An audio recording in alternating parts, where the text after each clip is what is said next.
Hello and welcome to episode 78 of the Character Unlock podcast.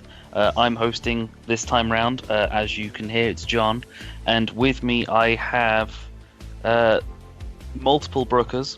So we'll start with my usual host of Andrew Brooker. Brooker, how are you? I'm all right. I will continue this after you've introduced the other one because this is I have a rant ready. Okay. And the Dave Franco to Andrew's James, CJ. Dave Franco? What the hell? I like it. I said I was going to pick an insult. For... You nailed it, didn't you? Hi, How everybody. are you, man? Yeah, good. Thank you very much. Welcome to our podcast. Finally. Thanks for having me. Yeah. It's been a long time coming. I'm very glad to be here. We've only been going for 3 years. It's taken me 3 years to finally play a game that you guys play. Leave me alone. Fair enough.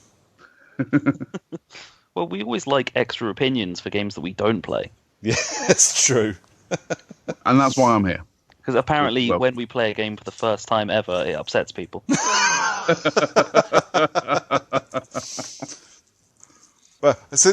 need to clear this shit up first. I didn't say a fucking word about that game, and somehow, twice now, it's been said that the lads at Character Unlock didn't like it. I was like, I didn't fucking say a word. It was nothing to do with me. So I just quite like the fact that I didn't like a game because of its lack of any kind of character development, and the fact that there's no tutorial whatsoever is the exact same reasons that he gave to defend it in the first place. Just, each to their own. He liked it, you didn't. Yeah. It was always interesting to get to my phone after a day at work and see the fucking rant, and I went, oh, okay, what the fuck? I just thought it was amusing that he tried to, say I wasn't playing Call of Duty when I don't really even like Call of Duty games. So this was your not liking Call of the Wild. Hunter, whatever the fuck. I don't even care anymore. No. Lads, I did this thing today. So, I got an email from Flixter Video. Have you guys had this email yet? Do you guys use Flixter Video? I don't have a Flixter account. So what on earth is Flixter? Is this like, love film from like the 90s? No, so Flixter is pretty much the only place that you can redeem UV codes in the UK. Okay. If you live in the US, you get this really cool feature. It's called Movies Anywhere, I think. Yep. Yeah. I have a Movies Anywhere account for American stuff. So I've got films on my American Google Play account. I've got films on several different services in the US. And it all ties into they're all joined together, and also joined to that is my American iTunes account.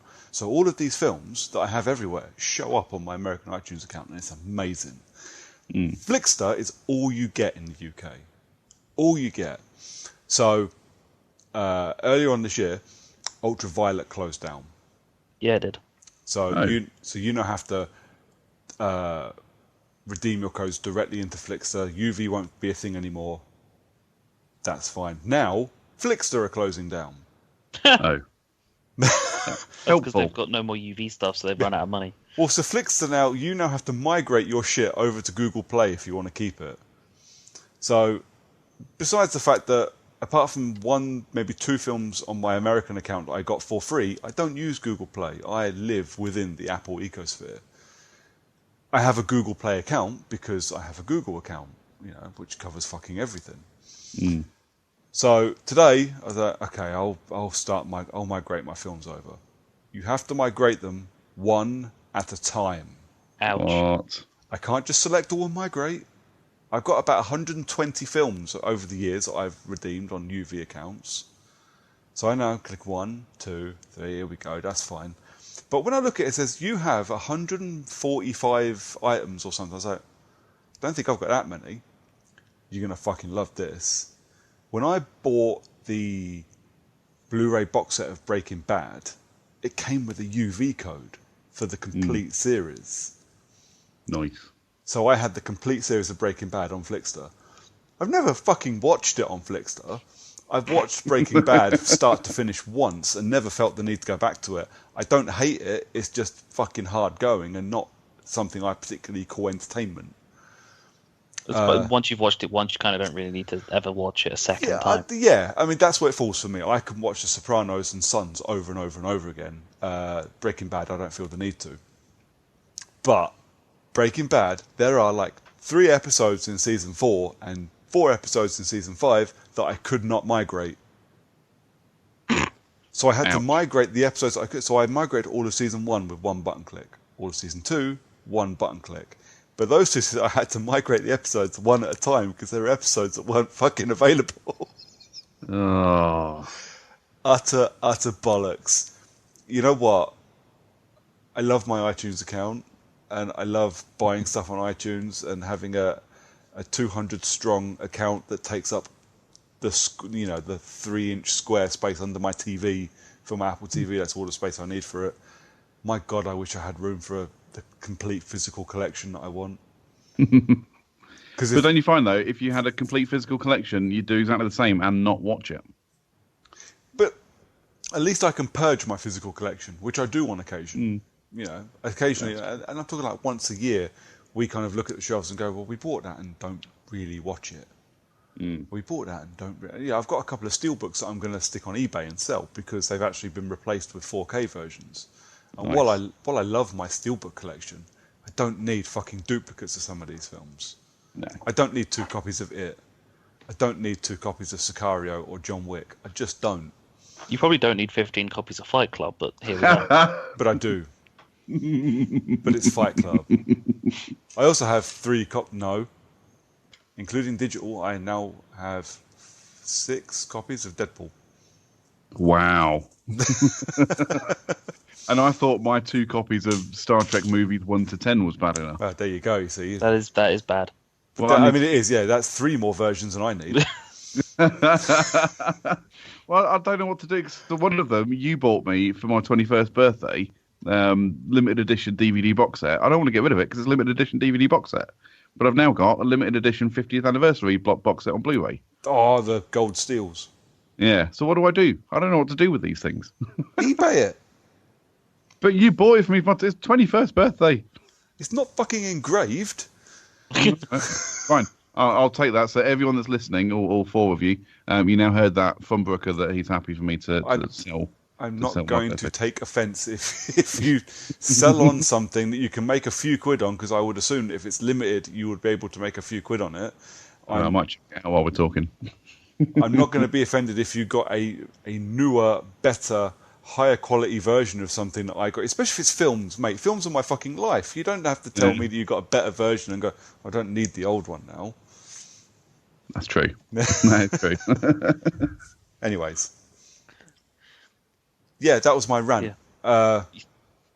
That wasn't the thing that made me angry eat my bag of M&Ms this afternoon. That was me thinking I was better than I am on Hitman. Oh. That's something to get into later. I was hoping to avoid talking about Hitman because I have played other games, but I'm also Then playing don't Hitman. talk about Hitman. But I'm playing Hitman. No, stop it. Also, Hitman's on the Xbox sale finally. I can buy it digitally for like 21 quid. Yes, and all I've Hitman got to 2 do- has an update that's coming. It's out already. Yeah. Well, yeah, that they showed off on the Xbox, whatever they call inside thing. Yeah. I mean, I already knew about that because I follow most of the things that Hitman does. It's a new elusive target on Friday. That's my Friday evening sorted. Fantastic. Nice. Anyways, let's crack on. CJ, Hello. did you do your homework? Kind of. I think I can make up a lot of this on the fly. I think I'll be okay. Okay. Well, these are quick fire questions. You know. You got these questions 3 days ago. Dude, I'm busy. I'm like you. I'm freaking busy. All right, just leave me alone. I have a life, Right. honestly, outside of Star Trek. Sure. Says the man that's come onto a video gaming podcast. That's not about Star Trek. I'll make it about Star Trek. You watch. So, right, what is your favorite game platform? New, old, board, or whatever? I need to ask this question. I probably should have asked it over the email. What do you mean by game platform? Are we talking like shooters or Sims or what? No, consoles. Oh, What is your PC. favourite machine over the years to play video games on? Oh, it's going to be PC every time. enough. I love, there's always been the argument of Xbox, PlayStation, which one do you go for? I just don't think that's much of an argument for me. I'll just stick on PC. If it comes out on Xbox or PlayStation, chances are it'll appear on PC as well. For the type of games that I play, at least. So yeah, PC every time. Cool. What are your 3 desert island games? Oof. Is there even 3 games that I play? So it's going to be GTA 5, Star Trek Online, and probably Flight Simulator X. Actually, FSX is that'll be number 3. I was definitely expecting the Star Trek Online part. Really? How could you tell? As someone who's played it, it is kind of addictive. Yeah. Oh mate, I've lost weeks to that game. Weeks, months maybe. Who is your favourite game character? I'm going to say Luigi from obviously Super Mario Brothers. No one ever says Luigi. I love Luigi. Luigi's wicked. He's just like that stupid, dopey little brother that you just feel a bit sorry for. And invite him on your podcast. Yeah. Yeah, exactly. Okay, so that's the reason why you like Luigi. Yeah, so he's trying really hard. He's got 3 podcasts of his own that he's struggling to get out there. So let's bring him onto my one just to help him out a little bit. Your favourite game soundtrack? Ace Combat Assault Horizon. Because it's just epic. I just love it. I'll take your word for it. Have you not heard it? Go away and listen to it. It's brilliant. The No. first track, called Rebirth, is just brilliant. Don't ask me why, it just is. Considering how much difficulty that Brooker has of trying to get me to just play Doom, you've got no chance of getting me to listen to a soundtrack for a video game. Fair enough. Your favourite gaming memory? Playing Super Mario Brothers on the NES with both of my brothers, and the infamous pump jump. You remember that, Brooker? Yeah. Where you'd make Mario crouch down, but then you press the jump button. So it looks like he was farting really hard and making himself take off. It was brilliant. We had hours of entertainment out of that. You've got to do something with your time when you can't afford to buy other games. Exactly. I say there's only so much, Super Mario Brothers and Star Wars and Paperboy you can play. Oh, and Castlevania as well. You can never play too much Castlevania. I was going to say there's an unlimited supply of Castlevania. That's great. See, that's got a great soundtrack as well. Maybe I should have picked that one. Yes, it has. It has a fan. You can I'm change now. pretty sure that when Matt came on, he said one of the Castlevanias was his favourite soundtrack. Yeah, just that original one on the NES was just brilliant. Just simple and effective. All right. So that was rather painless. You did good. Thanks very much. Can I come back? Don't See how push you your do. luck. Don't push it. Yeah. News, and for the best time ever was that stuff happened like really recently, so it's almost less fresh than off, 24 hours ago. I was like so hot happy. off the presses. I was so happy when I checked the date for the state of play. I was like, holy shit, it's the Tuesday. It's the Tuesday before we record. Holy fuck, we might actually be up to date for once when we talk. Normally this shit sort of happens on like a Thursday after we record. Yeah. By the time we talk about it, it's fucking 2 weeks old. No one cares anymore. Yeah. Get it, spit it out before it becomes old news. Exactly. To be fair, it's the gaming world. It's already old news. Some of these games have probably already been released by now. Yeah. Completed it, mate. No, not humidity. I wanted humanity.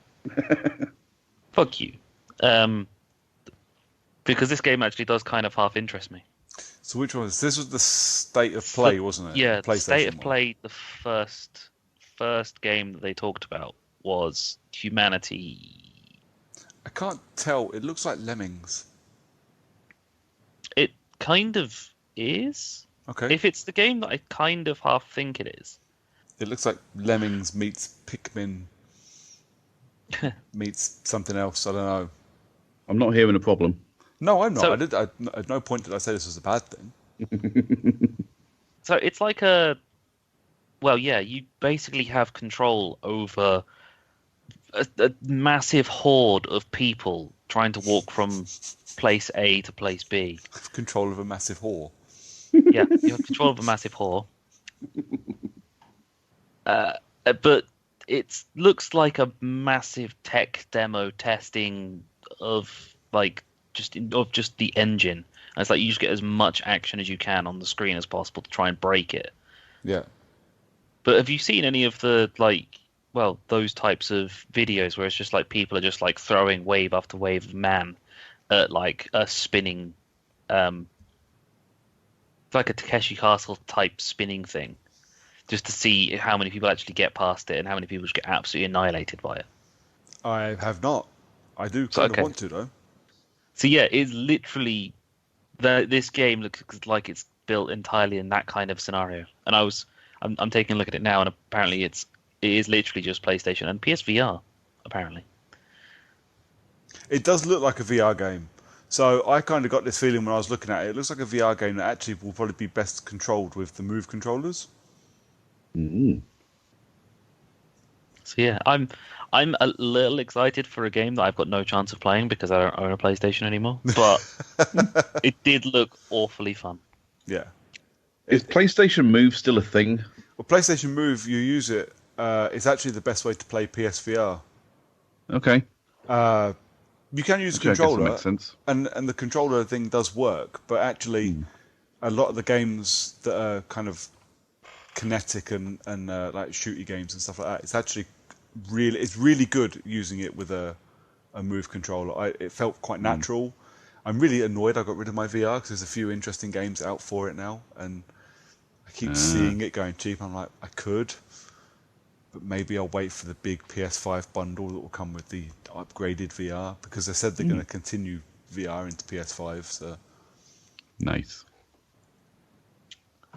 So after Humanity, we got the first whatever the fuck number trailer for Modern Warfare. Oh mate, this looks fucking amazing. It does look amazing. It's got one massive problem though. Well, it hasn't got. I want to say Billy Connolly. No, Billy Murray. Billy Murray. I knew it was a famous Billy that wasn't really the famous Billy. Hasn't got Billy Murray playing Captain Price, which sucks, and that's going to take a lot of getting used to. But the campaign looks fucking great. So that means I'm guessing you've not heard the other bit of news that came out from this. No. It's an Activision game, so naturally it means it's got timed exclusive content for the PlayStation. Oh yeah, Spec Ops. Yeah, Spec Ops Survival is exclusive to PlayStation for a year. Jesus. This isn't pretty much an annual release game with a bit of locked content for a year. See, Meaning there's a section of the game which is completely unplayed on the entirety of Xbox because no one's going to have it in a year's time. No, they're not, and I'll admit that's pretty terrible because I don't play Spec Ops that often, but knowing that I was going to buy it and knowing that you were probably going to buy it and a couple of other people I know were probably going to buy it, that would have been the kind of game I would have picked up because I'm really quite enjoying playing co-op at the moment. I've played quite a lot recently and I'm really starting to like it. And it would have been a cool game to pick up and play with you. You know, especially considering just how terribly shit we are at these things. Yeah. So Spec Ops is going to be on Xbox, but there's like a section of it, the Spec Ops Survival mode. So I don't know what that is, whether that's the Horde equivalent, or the zombies, Spec Ops zombies, but survival game mode on it, based entirely on what I know about it, of its name. Hopefully that's Horde mode.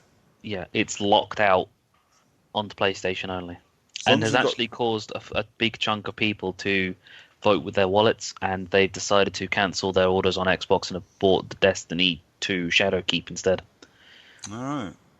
Because apparently one of Activision's reasonings for dropping Destiny to Bungie was because it wasn't bringing them the kind of money they thought it would. Wow. Wow. Yeah. Vote with your wallet, people, and stuff. Thing is, I really want to play it. I really want to. I have no issues paying for the game. I do No. have issues with locking. Not in 2019. Haven't we had fucking enough of this shit? Call of Duty is Yeah. pretty much the only game that's doing it as well. Locking content for console exclusives. I don't mind locking content for like a couple of weeks, months. It's a thing that's been going for a while where it's like, oh yeah, if you're on this console, then you get it like a couple of weeks early or a couple of days early, or you can have it on the Friday. The other guys get to have it on a Tuesday. But locking something for an entire year really just like fucks over a big chunk of your fan base. Yeah. I'll be honest, I expect better from Activision, who are trying to repair the Call of Duty brand a little bit. They put so you sign up to Modern Warfare with your Activision account, attach it to your console account or whatever, or multiple console stroke PC accounts, and your progression is cross-plat. So your progression saved across the multiple formats, meaning that you can play with PlayStation people on Xbox or on PC with the one gamer tag you've got across the whole lot, and then they go ahead and lock a section of the game out anyway, meaning that they've just made it so that, oh yeah, if you've got it on PlayStation, you can play it on PlayStation, but then because you've also bought it on Xbox, you can't now play it over here either. Yeah. It's completely pointless. Move on to Matam. Which one's Which that? Oh, that's is the Nobby Boy thing. Yeah, things made by the guys who made Katamari Damacy. Yeah. Which, while I was watching it, I was like half terrified at the same time because it's just way too cute. Like, and then all of a sudden they start lifting their hats up and explosions are happening. I'm like, what the fuck's going on? I'm pretty sure there's a toilet that picks up a poo-shaped character. Huh. A tree sneezes and apples fall out of it, and then the apples start walking around as well. It was fucking weird. Sounds like everything I want from a game.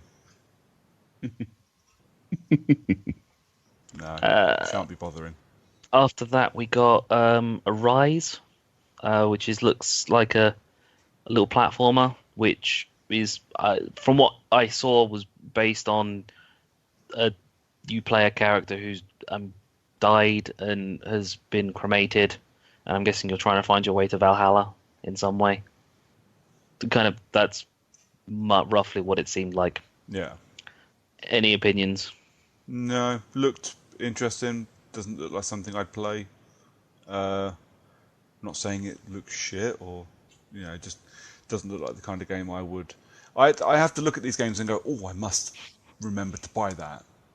Because if I don't, I will never fucking play it. You can stick it on Game Pass and PS Plus and shit all you want. If I don't remember the fucking name of it, I'm not going to play the bastard thing. No. Well, that's the thing, is that a lot of these games will end up on PlayStation Plus at some point, especially like these little cute platformers. So, Yeah. I mean, you've played your fair share of point and click and little walking simulator games and stuff yeah, like for sure. that. So, it's not like these games aren't on your radar in some way, but yeah, if you're not going to remember it in like 6 months' time when it goes onto PlayStation Plus, then Yeah. it's got its own problems.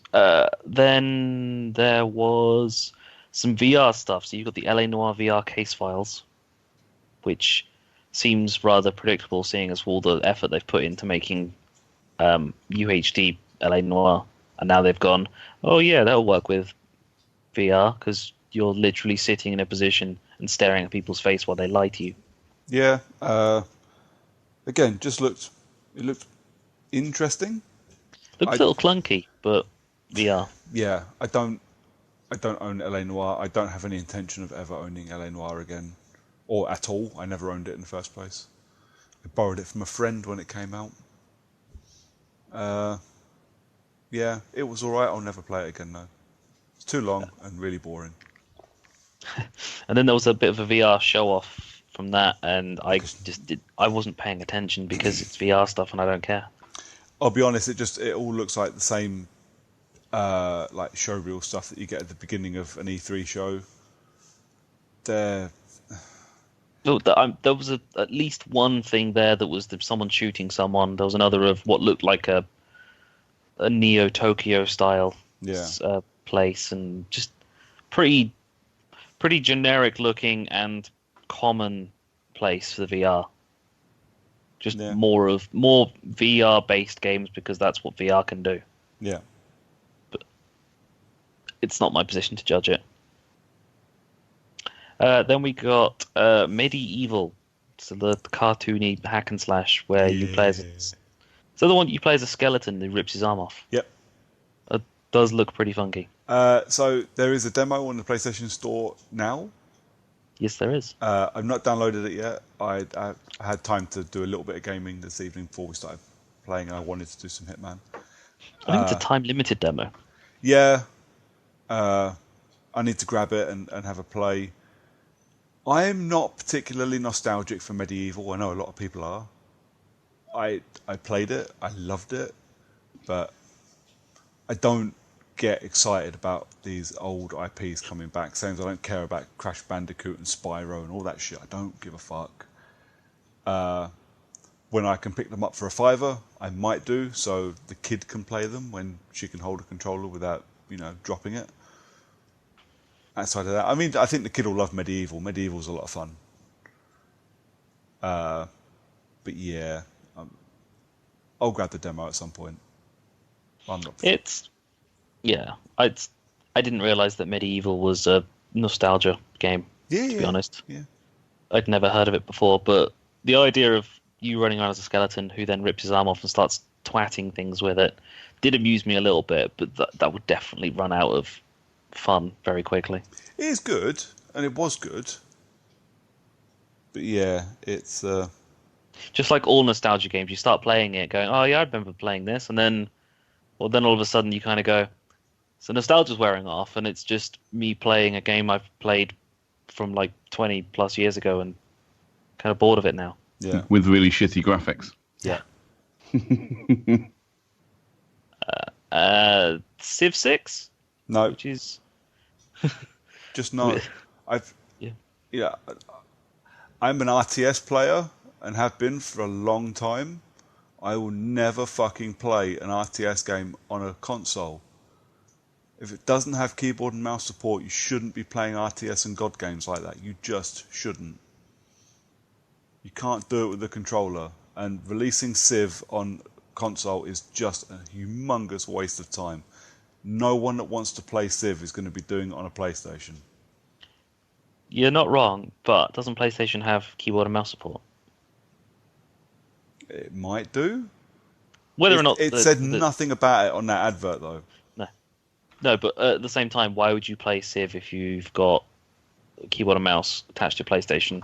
Yeah. When you've been playing keyboard and mouse, if you've got that, you'd probably be on the PC. To be fair, especially if you're going to play Civ games. I see no point whatsoever. Just no. And then we've got Death Stranding Special Limited Edition. Even Pro bigger console. no. You mean you don't want a white stroke silver with black handprint PlayStation Pro and honest. a gold controller? I don't give a fuck about the gold controller. The design on that PS4 Pro does look quite nice. But we've been over this a dozen times. I couldn't give two shits about Death Stranding anymore. I just don't give a fuck. You see, I still find it amusing how special edition consoles still exist. Yeah. Sorry, excuse me. There's always someone to sell them to, though, isn't there? Yeah, I mean, I get it. There's going to be people out there who are waiting to buy their first PlayStation Pro, and then they see, oh yeah, I want to get a PlayStation Pro. Oh look, Death Stranding's coming out soon. Oh, I've got a bit of money. I might as well just pay the money and get the PlayStation Pro Death Stranding edition. Yep. And that's exactly who it's for. But it's gone to the days of the special edition N64s where you got that blue, green and yellow one. Yeah. I can't remember what that one was for. I don't know, mate. And then there was the Pokemon Stadium one, which was blue and yellow, I think. Wasn't that all yellow? That might have been the... Pikachu one Okay. rather than the Pokemon Stadium one. And I think that one came with the expansion card to plug Game Boy games into it. Nintendo have been massive on making limited edition consoles because they always released the clear one where Yeah. you could see all the internals for some reason. Yeah. And that spread to Game Boys as well. And Xbox. OG yeah. Xbox had a clear one, didn't it? Yes, it did. I think you can actually. I don't know if they're official ones, but you can buy custom Well, I said custom. You can buy Xbox One controllers that are clear plastic. I've got like a red see-through one made by Rock Candy. There we go. But special edition consoles, I get it when you've got big flagship games. So like Halo Guardians had a 1S, I think. Yeah. There was a God of War one. There was God of War PS4 Pro that had a God of War controller. I think Gears 4 had an Xbox One S. Yes. It did. I think Gears 5. Well, Gears 4 had the Elite controller as well. So there was a Gears branded Elite controller. Was it a 1S or was it? I think it might have been the Xbox Elite actually, like what you bought as opposed to a 1S because the 1S was just after the Elite edition. It was, yeah. So the 1S, well, the Elite had the SSHD. The Elite edition that was all of like 6 months before they realised probably shouldn't have been bothered making this. Yeah, pretty much. And no one actually bought them, did they, Brooker? Well, I did because it came with an Elite controller. And I actually loved my Elite controller so much when I traded in my Elite so I could get a 1X, I had to buy another Elite controller just so I could still have one because I can't go back to that peasant shit. No. I really like... I'm on my second Elite controller now and I really like it. But yeah, I mean... I asked my wife very nicely, she'll buy me the new one for Christmas.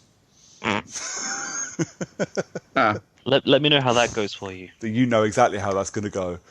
Yeah, I want you to tell me in that squeaky, high-pitched voice you'll have. After she's crushed my nuts in a vice. Yep. Yeah. So after your special edition console for Death Stranding, we got... Now, I actually kind of like the look of this game and the fact that it's coming off to Xbox as well. Makes it kind of funny. After Party. Yeah, After Party. I'm fucking sold. Day one, it comes out Halloween week as well. I will be buying that game and I will be playing the shit out of that game. I cannot wait. It looks fucking amazing. Now, I can't remember rightly, but I half think I heard them say that it was going to be on Game Pass when it goes.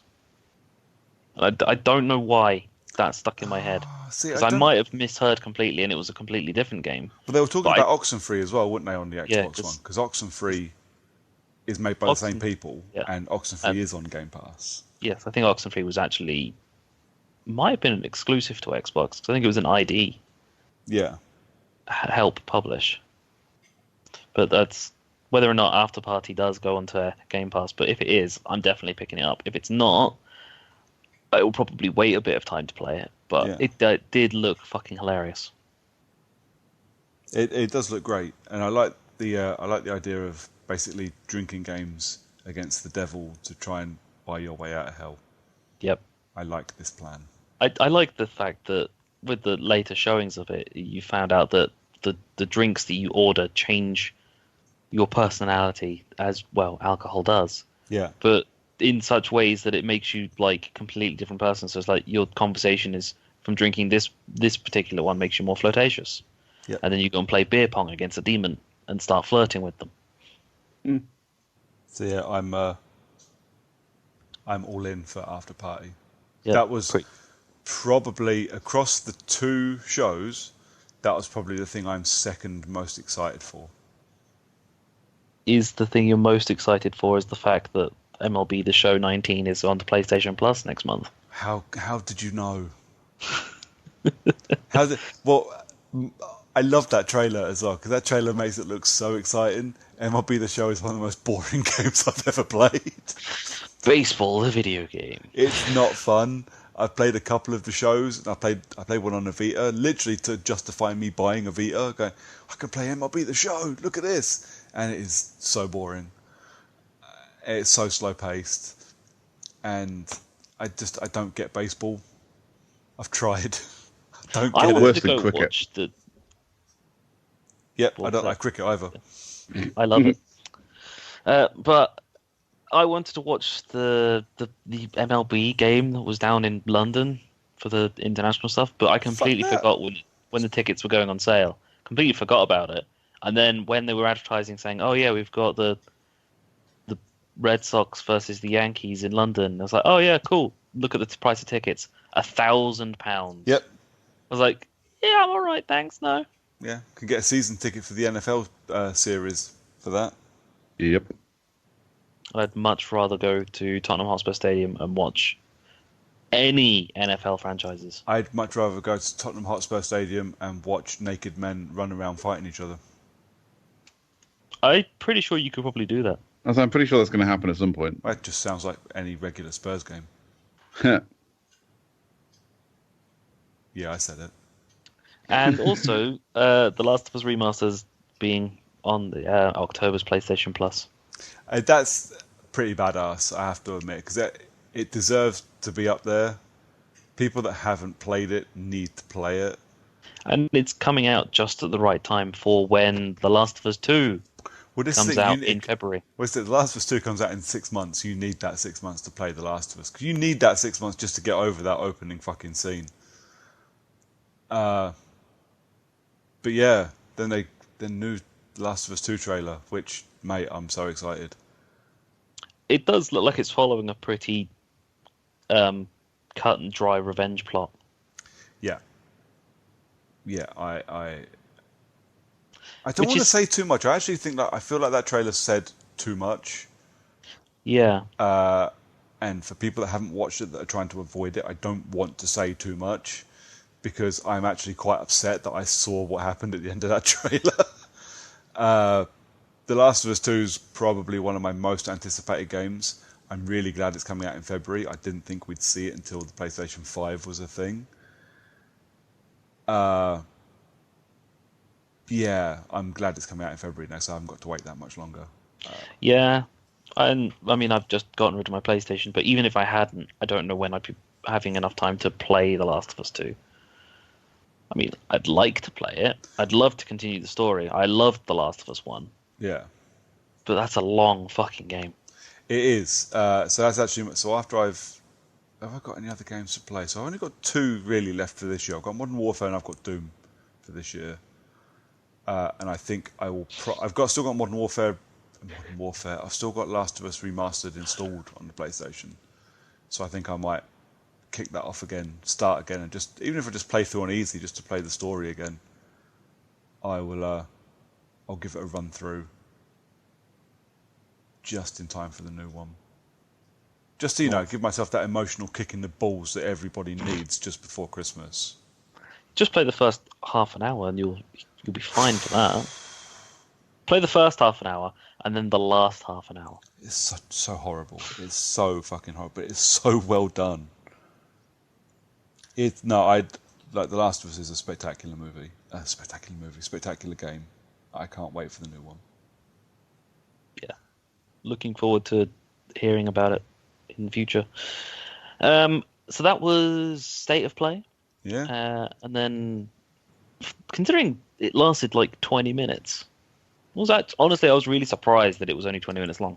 I liked it actually. So I think that's the first State of Play I've ever actually watched, and not just kind of read up on afterwards. And I quite like that format, like 24 minutes, and just like a Nintendo Direct, or the videos that Konami used to do. Konami, yeah, Konami used to do just before E3 kicked off. Yeah, It's basically that, wasn't it? It was just a video presentation of stuff. There was no people standing on stage, no people standing behind podiums trying to be cool, no scripted fucking banter. None of that shit. Just 25 minutes, show me a bunch of trailers and a bunch of news, and I'm happy. I feel like that they only put it out as a big thing, rather than just being another typical, oh yeah, we'll throw a State of Play out, was because of the Inside Xbox came out of the woodworks and said, oh yeah, we've got a big announcement coming regarding xCloud and such. I don't, because isn't TGS at the moment? I'm almost certain it's TGS at the moment. Possibly. So if it's TGS at the moment, that'd be the perfect time for Sony to do anything, then being a Japanese company. Yeah. TGS What? Tokyo Game Show. Okay. Tokyo Game Show is the 14th to the 15th. So it was last week. So last week. Okay, so it still makes sense that they would have stuff coming off of it. Technically 2 weeks ago, in fact. Yeah. Fair enough. I knew it was around now. Yeah, I don't know. I don't know which one went first. Maybe they both planned it for the same time. Maybe they've got like a vested interest in each other's success because they know it's going to push them forward to do better. Yeah. So after that, and at 11 p.m. our time, we got Inside Xbox, which started with the Jeff Rubenstein. Mm-hmm. Yeah, chatting away as he does before introducing his co-guests of Larry Herb and 2 others that I don't know. And then we moved quickly on to, and I quote, the ultimate pirate experience. You mean the one that isn't Black Flag or Sea of Thieves or Skull and Bones or any of those? It's Atlas, which, again, like I said, the ultimate pirate experience, as the creative director said. Surely the ultimate pirate experience is just standing on a ship, getting wet, bad diet, scurvy, death. Okay. Just being a pirate. Yeah. The ultimate pirate Somalia experience otherwise. is the ultimate pirate experience is going onto a website and downloading instead of paying for goods. It's still scurvy. And scurvy, because you're not getting enough oranges in you. You also have rickets because you've got a blackout curtain and you live in your mum's basement. Yeah. Why do I have a blackout curtain in a basement? Because they have tiny windows in basements. Oh, okay. Fair enough. Apparently. I don't know. I have no opinion. I'll be honest. They said ultimate pirate experience, and I went back to doing my work.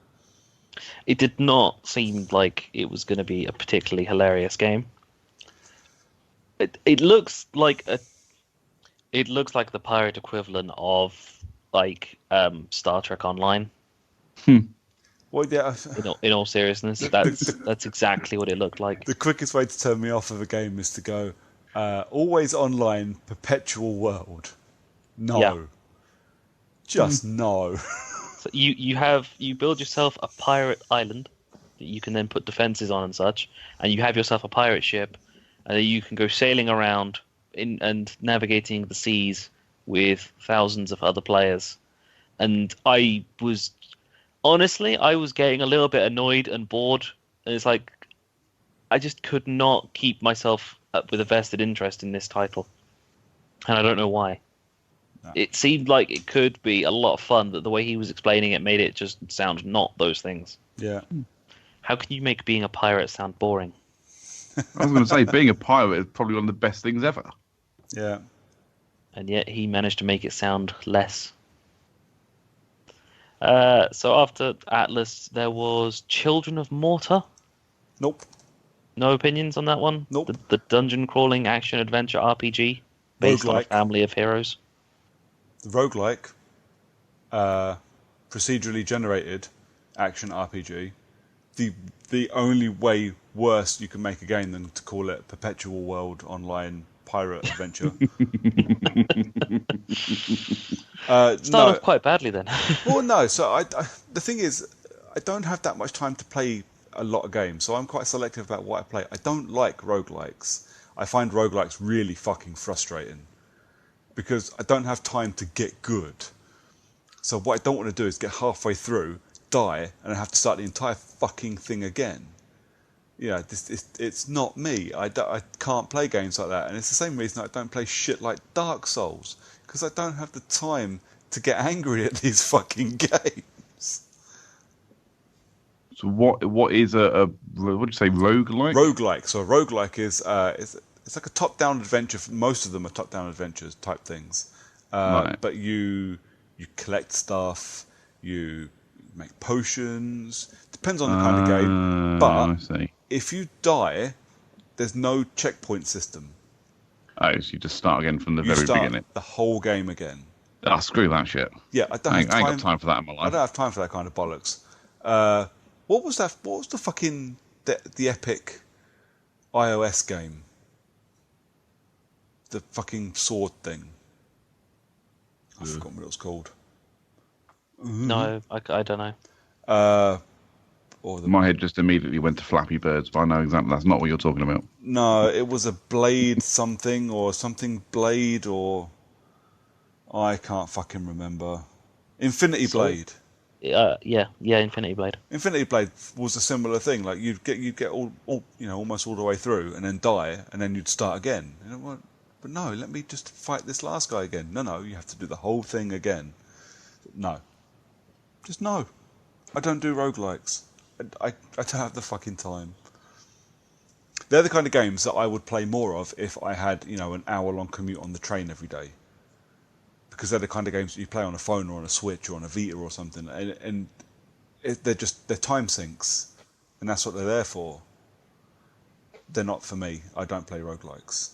And I don't play action RPGs. And yeah, I don't play pirate games or perpetual online worlds. No.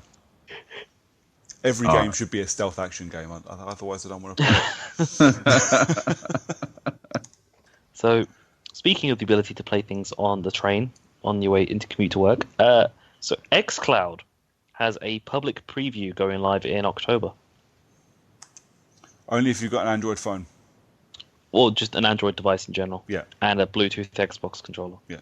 So I signed up for it anyway, even though I'm Me too. an exclusive iOS thing. I can put an emulator on my laptop, and I'll give it a go. That's more or less the plan I was going for it. But so the public preview in October, you can sign up now, which we both have. You just need an Android device, and the games that are on it are starting with Halo 5 Guardians. Yep. But Gears 5, Sea of Thieves, and Killer Instinct are going to be put onto it soon. Yep. So basically, Gears 5 again on a different platform. Yeah, that's fine. Killer Instinct one I think will be interesting because it's a fighter, that's where your latency matters. Doesn't matter in Gears. No, not at all. Unless you start playing multiplayer, but then that's its own problem. Or if you're trying to do the section with the matriarch. Yes.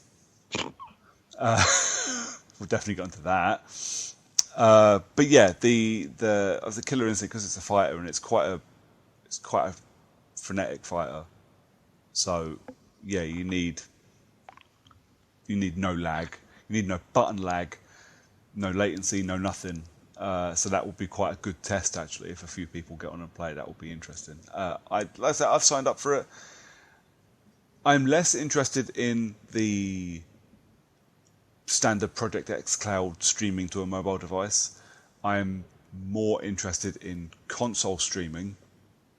So when I'm sat here on a Sunday watching the football, I can stick Gears on my iPad, stream directly from my Xbox, and just do maybe not Gears, but do a bit of grinding. If I'm doing a open world thing, I go do collectibles. I used to do something similar when I had my Vita. And I used to sit and play Assassin's Creed on my Vita, like remoting from my PS4. Can't fight or do anything with it because the screen's too damn small and the controls are too finicky, but you can run around and do collectibles and things. So I quite like that idea. So you wouldn't even need to worry about the console streaming for sections of it, because if the game's going onto the xCloud library Stadia type thing that they've got, and then you just whack your mobile device on or your iPad and you plug your controller into it and just play it that way, it still works and you still got the whole transit stuff. Then you wouldn't need to have your Xbox turned on. All of the saves are cloud based anyway. So, but I after watching the stuff on the xCloud stuff, I'll be honest, I did go looking at Vodafone Android tablets with their new unlimited mobile internet stuff that they've got. Yeah. And then I went looking to see what their 5G was, and it's not in Milton Keynes just yet.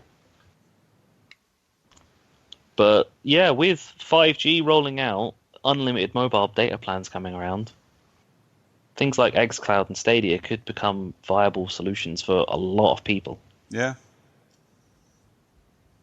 Yeah. So spend £30 a month on your unlimited data plan on your 5G, which is faster than almost everyone's home broadband. Yeah. Yeah, I'm more than happy to do that. Play a bit of 5G, some bit of 5G tethering as well on top of that.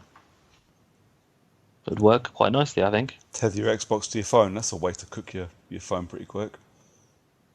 You plug your phone into the Xbox to keep it charged as well via the USB. Yeah. Or not necessarily using your phone, use a tablet that's got a SIM card in it. Yeah, true. So get yourself one of the new iPad Pros with cellular. Or if you could get, use a Apple Watch cellular from Vodafone. Tether it to my watch. Yeah. Yep.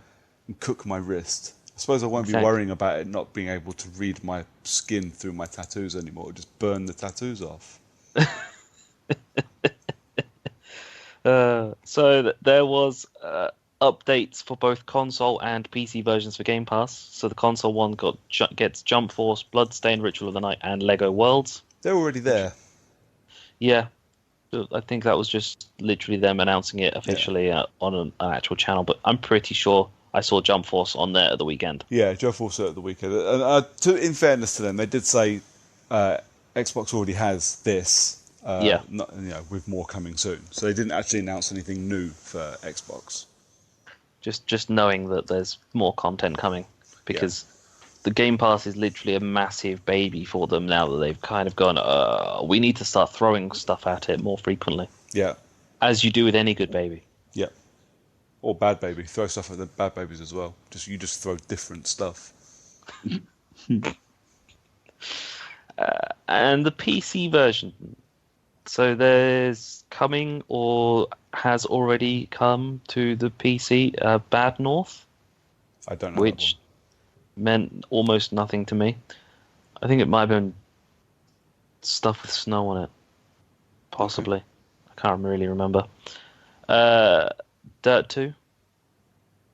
Okay.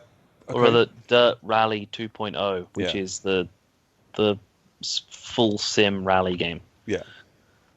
But you really need to have a fucking steering wheel to play that. Yes. And if you've not already got Dirt Rally 2, you probably wouldn't have Game Pass or a steering wheel.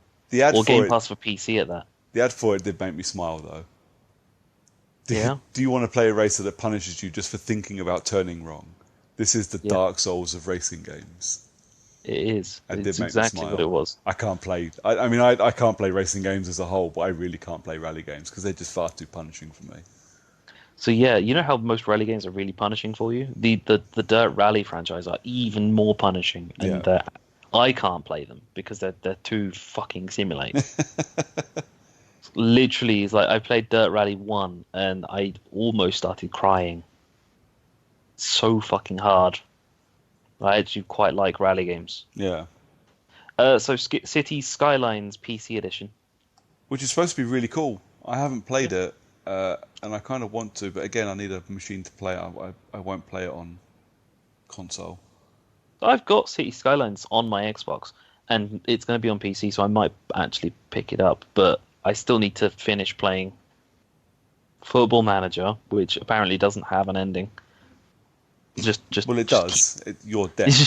It's like you keep playing until you decide to get the next one. I also need to play Untitled Goose Game at some point. I can't wait to hear you talk about that one. I might even stream playing it. Do it. Apparently you can finish it in like 7 seconds or something. Nice. Because apparently currently there's a small glitch, and it's like you can pick up like one of the end game items and essentially walk through a fence and escape and just leave, and then the game's finished. I didn't even realize that the game actually had any kind of progression. I thought you were literally playing as just an arsehole goose just wandering around honking at people. Like Goat Simulator. Yeah. I just like the video of the goose untying the shoelaces of that kid, and then stealing something off of the kid as he goes to tie his shoelaces, and then the kid chases after you, falls over, his glasses fall off, and then you just take his glasses and fuck off. Awesome. It's like proper, like full-on bullying as a goose. I'm sorry, what's this game called? Untitled Goose Game. Yeah. Oh, I guess it's not. Oh no, hang on. So I'm searching for it on Steam as you're talking. It's on the Epic Games Store rather than Steam, I think. Ah, bugger. Well, it's listed on Steam, so I guess it'll be around soon enough. I think it was a Greenlight game, but I think it's currently exclusive to Epic Games Store as a full release, which means it's going to be 6 months or something. Right, fair enough. But it's currently £11, and it's the only thing I've got on the Epic Games Store. So I may have to go and get that, just because that sounds quite a lot of fun. Just watch the videos for it while me and Brooker are talking, because it's fucking hilarious. No, I need him around for the next Xbox, the next PC Games Pass thing. Don't send him off. Oh, right, yeah, there's one other game coming onto the PC, and that is Saints Row 4 Re-Elected Edition. Shit, yeah, son. If you haven't played Saints Row 4 yet, just fucking install it and play. Don't even wonder, should I play this? Just fucking install it and turn it on. It's fucking great. It is the dumbest game you'll ever fucking play. Is that the one where you drive around with a tiger in the back of your car? No, that's 3. That's number 3. So number 3 is... 4 is the one where you've got superpowers and a dubstep gun. Yes. That's right. But 4 is also the one where you can literally, after you've upped your powers a little bit, you can, from a standing start, just jump directly over buildings. Nice. While you've got the touch from the Transformers movie soundtrack playing everywhere. Oh, that's epic. It is the only way to play video games. All other video games have been ruined for me since Saints Row 4. It's so fucking stupid. It's just amazing. So if you still have your Game Pass trial, or if you've decided to keep it, because it'll be on in about a week. Nice. So no, better than that. I think if I read right and I wasn't just like misreading completely, it's tomorrow. Oh, even better. Or more specifically, yesterday for the people listening. There you go. Get that bad boy installed and get it played. I'm pretty sure it said 26th of September. Oh, okay, cool. So I know what I'm doing over the weekend. And the PC Xbox Game Pass beta app is getting an update in October. Cool. Whatever that means. Well, it's only in test, isn't it? Yeah. So hopefully it means it'll just be better than what it is at the minute.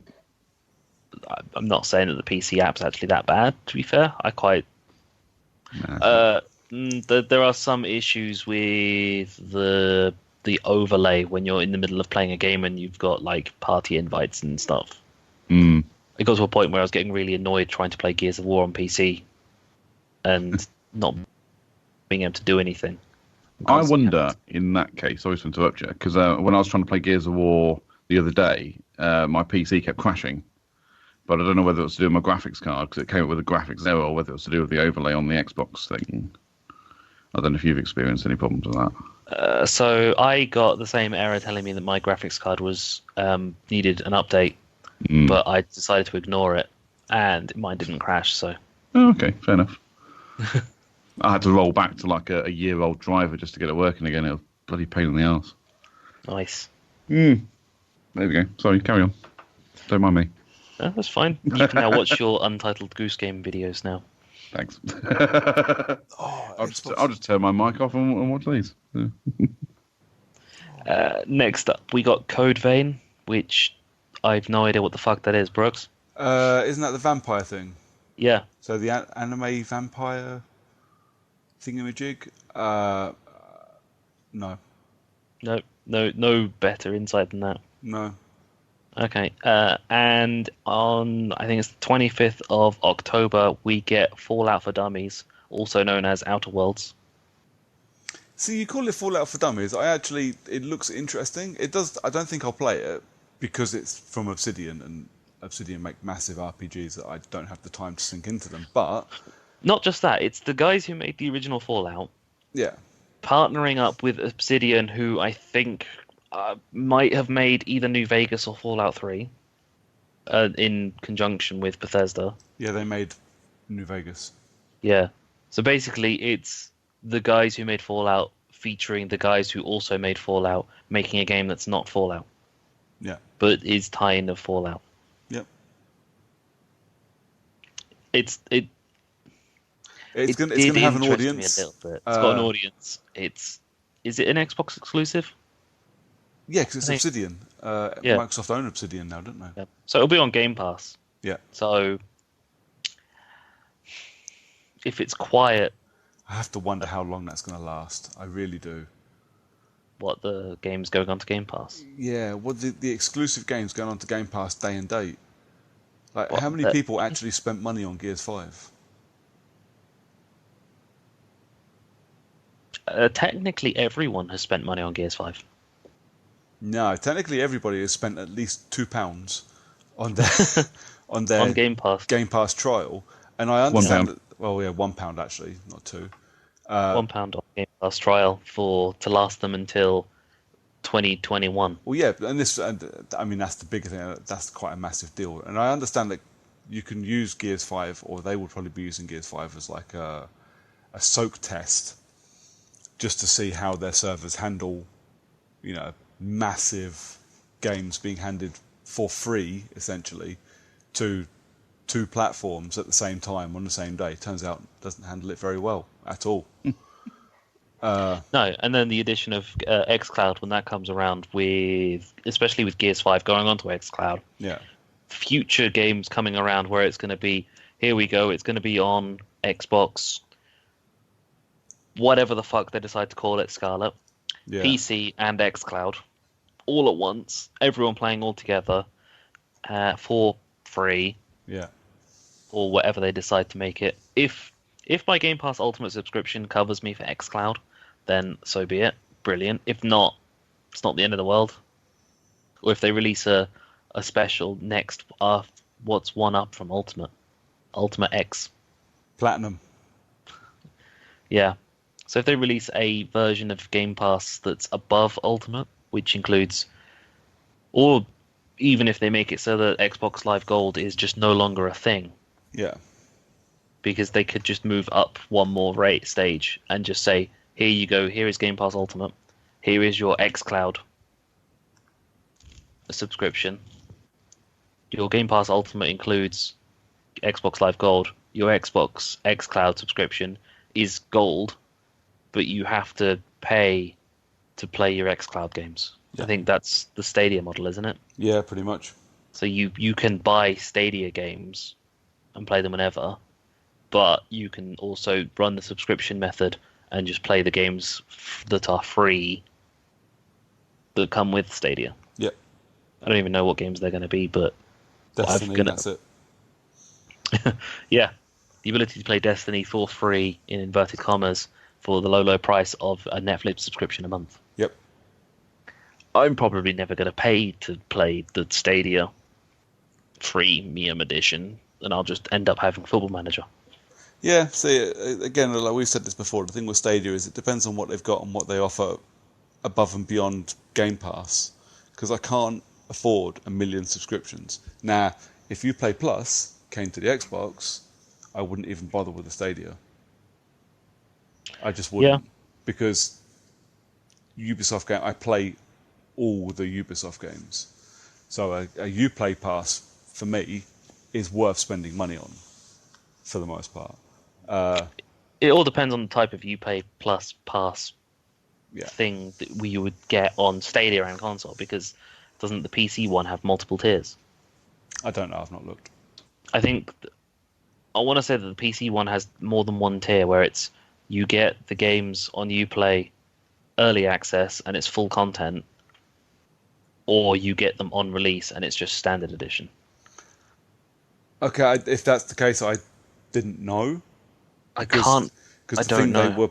The thing they were plugging for the Stadia was top end editions on release day as part of your subscription, which is $9.99 a month or $12.99 a month or whatever it was. I can't remember if it's them, but to be fair, Game Pass and Game Pass Ultimate have a similar situation, because Gears on Game Pass Ultimate subscription was the Ultimate edition of Gears. Yeah.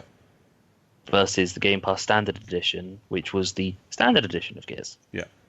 So the tiered subscription model for your Game Pass, Uplay Plus, EA Access, if they were to actually do it properly instead of what they've currently got, that I'm no longer paying for. Yeah.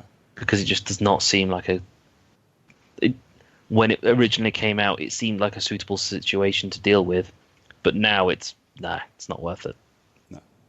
It was a good benchmark and a starting point for everyone to go, so this is what EA are doing, we're going to do it better. Yeah. After that, we got another game that you're going to have no input whatsoever on with Tropico 6. Nope, don't care. Apparently, you get the full edition on the 27th. Oh yeah, because it's in. It's currently in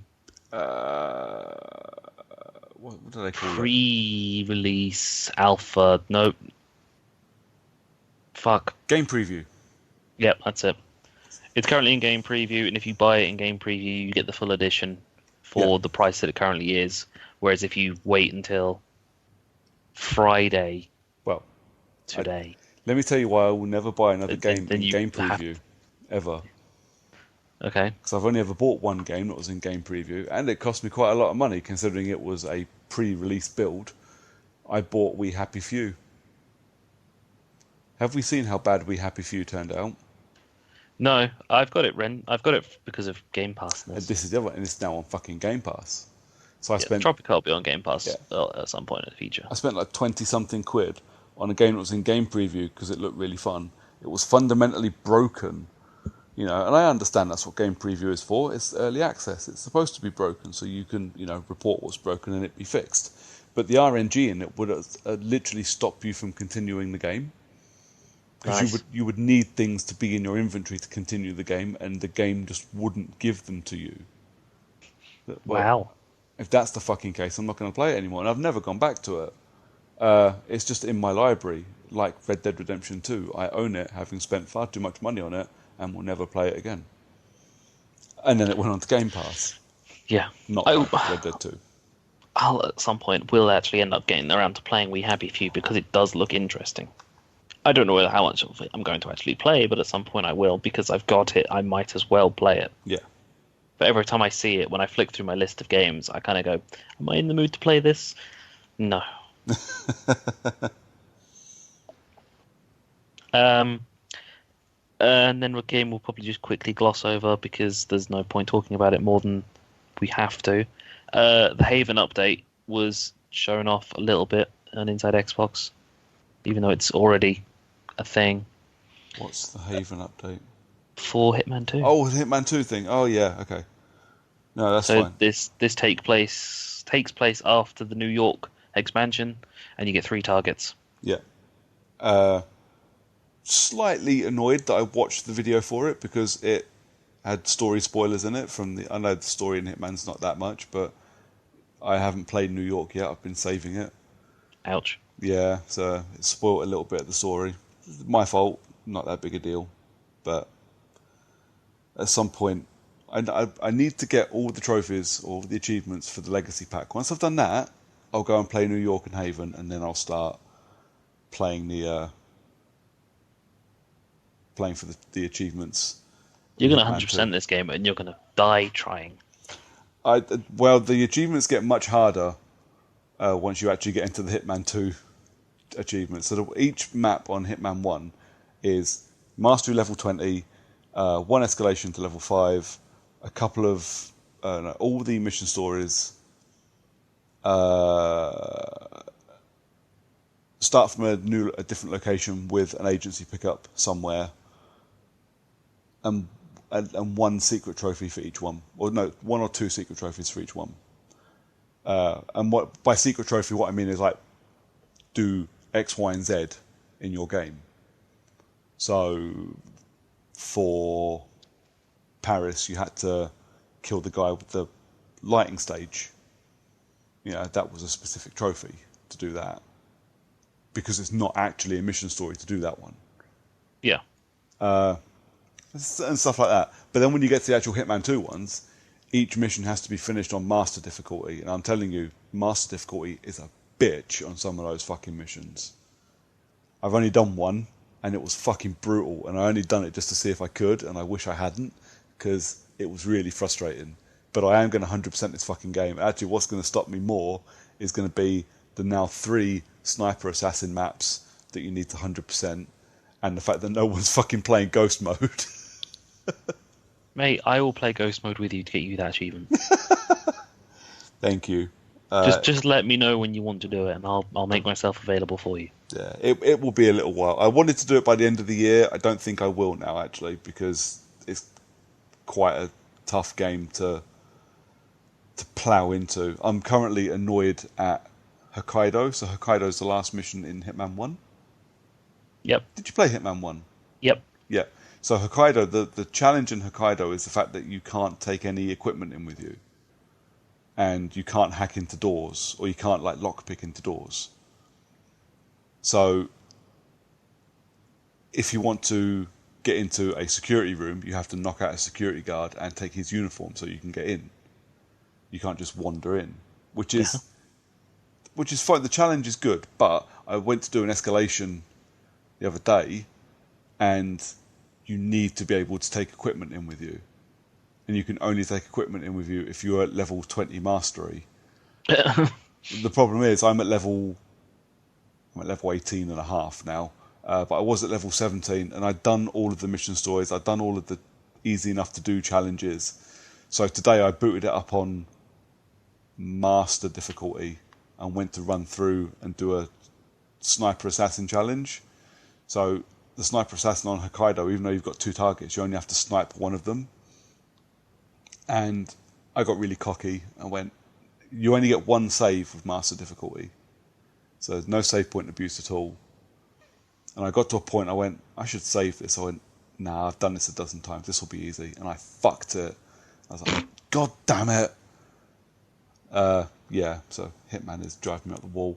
But I will get to New York, and then I will get to Haven just as soon as I'm finished with Hokkaido and then the training facility, and then I'll get on and play them. But yeah, I had the story spoiled a little for me, which is a shame. After the Hitman 2 update for Haven, we got Felix the Reaper, which is being described as a romantic comedy game about life and death. It looks fun. It does. It's like a 3D, 2D shadow platform thing. Yeah. With, I want to say Swedish. Yeah. Swedish man who was really creepy. I liked him anyway. Yeah. So, yeah, it's a game that I might consider playing for like half an hour or so. It looked fun. It did look a little entertaining, and the jolly Grim Reaper, Yeah. chubby bloke dancing. Yeah. Well, The Dancing Reaper sounded cool. with his skull candy headphones. And then, now I wasn't really paying any attention to the Ace Combat 7 thing, but did it actually say DLC 4? Yes, the 4th lot of DLC for Ace Combat 7. Awesome. I had no idea there were 3 others. I didn't Me even know neither. Ace Combat 7 was even out for that long. Yeah, it's been out for quite a while now. Not entirely sure exactly how long, but it has been out for a while. But apparently there's a DLC 4 which either comes out now or is coming out soon in some way or another. Something about a boat or a submarine or something. Yeah, yeah. Like a stealth sub thing, like Tomorrow Never Dies. Yeah, stealth boat. Yeah. Nice. That was apparently, as soon as it got out into open water, that was it. It was going to end the world in some way. Yes, well, because Bond. Because it's stealthy and you wouldn't be able to find it in the vast ocean because it's got stealth tech. And apparently radar is the only way you can see things. Yes. Yes, it is. But yeah, Ace Combat DLC. Yeah. So then there was the more about After Party, which we can gloss over as we really don't need to talk about it again. And there's new DLC content for DayZ, which has bears in it. Excellent. Grr. The Revenant DLC. Yeah. I'll be honest, I glazed over when they said Daisy. I went, oh, okay. Daisy's not my game. Daisy's not a game that I've planned to play, but Bears being in it probably still doesn't change the fact. No. And then that was it. They then did a brief over what is going to be XO19 set in London between the 14th and 16th, with tickets going on sale on Tuesday. Yes. Me and Brooker are going to see if we can get hold of tickets, because the money goes to special effect. Well, not just because of that, but also because it's in London. We might as well fucking go. Yeah, it looks like fun. The last one was in Mexico City, so it was a bit far to travel. Yeah, couldn't do that for a day. No. But yeah, we'll try to do London. Why not? And yeah, it goes. I like special effect, so all stuff goes to special effect. I'm happy with that. there was some stuff about Ghost Recon, but I completely missed that because I couldn't be asked. So Ghost Recon, and this is the thing. So, do you remember I said once before? What Ubisoft do really well is sell me shit.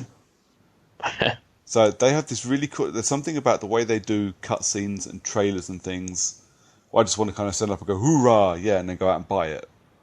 And Breakpoint does it. I know it's going to be annoying and shite, but I want to buy it because John Bernthal is telling me I have to buy this game. Not just John Bernthal. But the His Punisher dog. is telling me. Oh, his dog as well.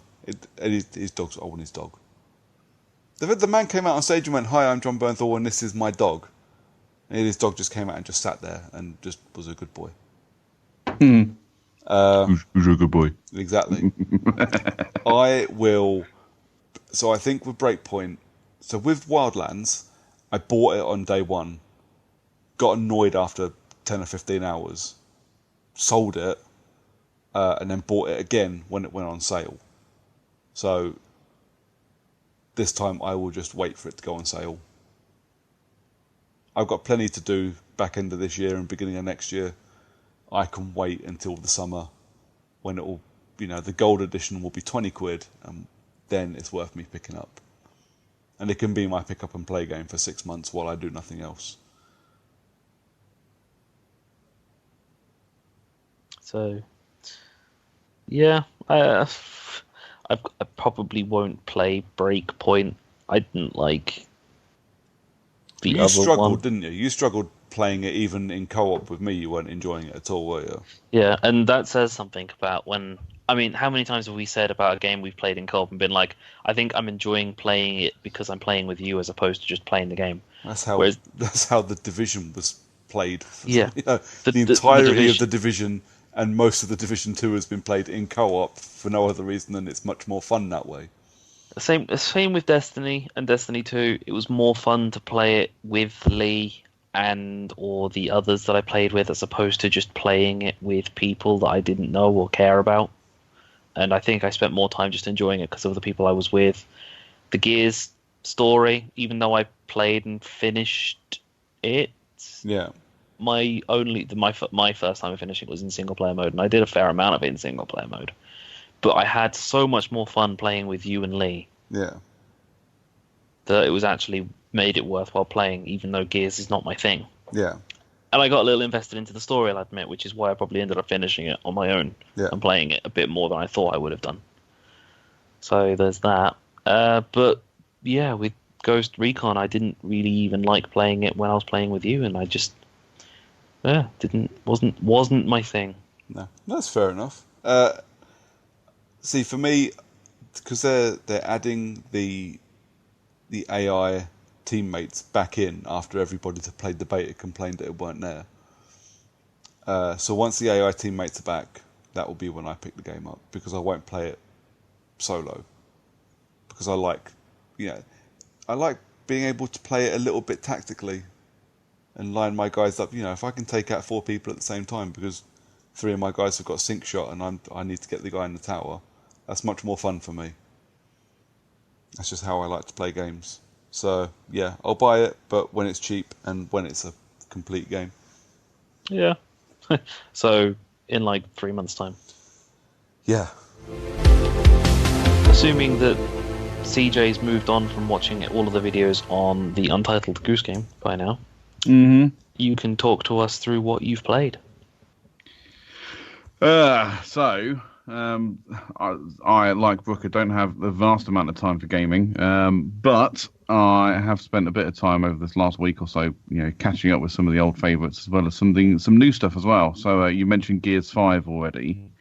So Brooker and I did a bit of co-op on Gears 5 over the weekend, which was pretty cool actually. It's not my usual kind of game. I'm not really into shooters and that kind of thing. I'm more of a simulator kind of guy. But actually, I really enjoyed playing Gears 5. That was a lot of fun. I think maybe it's like the first-person shooter types. Maybe they're the ones I don't really get on with, like COD and that kind of crap. So it's just not for me. But no, I think I quite enjoy Gears 5 mainly because it is like a third-person. I don't know. Is there a first-person option on there? I don't know. No, there's not. No, there's not. Oh, there you go then. So, like I say, I think I much prefer the third-person look of it, and it just maybe it just works a lot better for me than first person shooters. So maybe it's something I'll get into a bit more, but that's the main thing I've played this last week, or the last couple of weeks I suppose. But like I say, the old favourites will always be there. I jump on Star Trek Online every now and again and see what new missions are available or what changes they've made to piss me off this time around. They like to change things. Like the whole the user interface or just different bits and pieces. They just keep changing them. It just gets on my nerves. So I just leave it as it was. It was fine. It was perfect as it was. We all feel that pain whenever someone makes a change. Oh, look at this patch done this. No, leave it be. Exactly. They combine elements, or there's like different like mini games or mini achievements you can get or whatever, and they'll combine them into one section. And you're like, no, but now it looks shit. I don't actually know what I'm looking for. Whereas before it was nicely laid out. You had each objective laid out for you, and it was nice and easy. Now I just don't know what the hell's going on. So I don't really play that as much as I used to. Like I said, I have lost weeks playing Star Trek Online when I first picked it up. I lost a lot of time playing that game, but just not so much these days. I think, like I say, because they've changed too much, or maybe it's just because there's too much to do. I think that's half the trouble, and I haven't got the time that it requires just to keep playing it. So I don't play that as much as I used to. And I'll definitely play Flight Simulator quite a lot because I'm a proper nerd.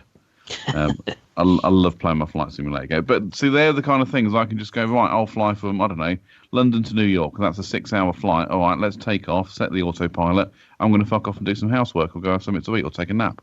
That's not playing a game. It is to me. I mean, he did the hard part. He took off, and then he's going to do the other hard part, which is landing. The rest of it just academic. Exactly. The rest of it is literally just flying along. There's nothing you can do. That's it. That's all you do. Fly along, avoid hitting a building. Precisely. That's it. Avoid the mountain. That's what you got to do. Fair enough. But and then but even then, I'm kind of at a stage with that now. Where I'm doing it just out of habit because because autopilot. Yeah. Everything's done for you. All you've got to do is just get the thing off the ground, press a button to engage the autopilot, and even when it comes into landing, the computer will do most of it for you. All you've got to do is stop it from slamming into the floor, and that's it. So so there's those. What else have I been? Oh, I've tried getting into Ark. I don't know if you guys are aware of this. It's another Survival Evolved.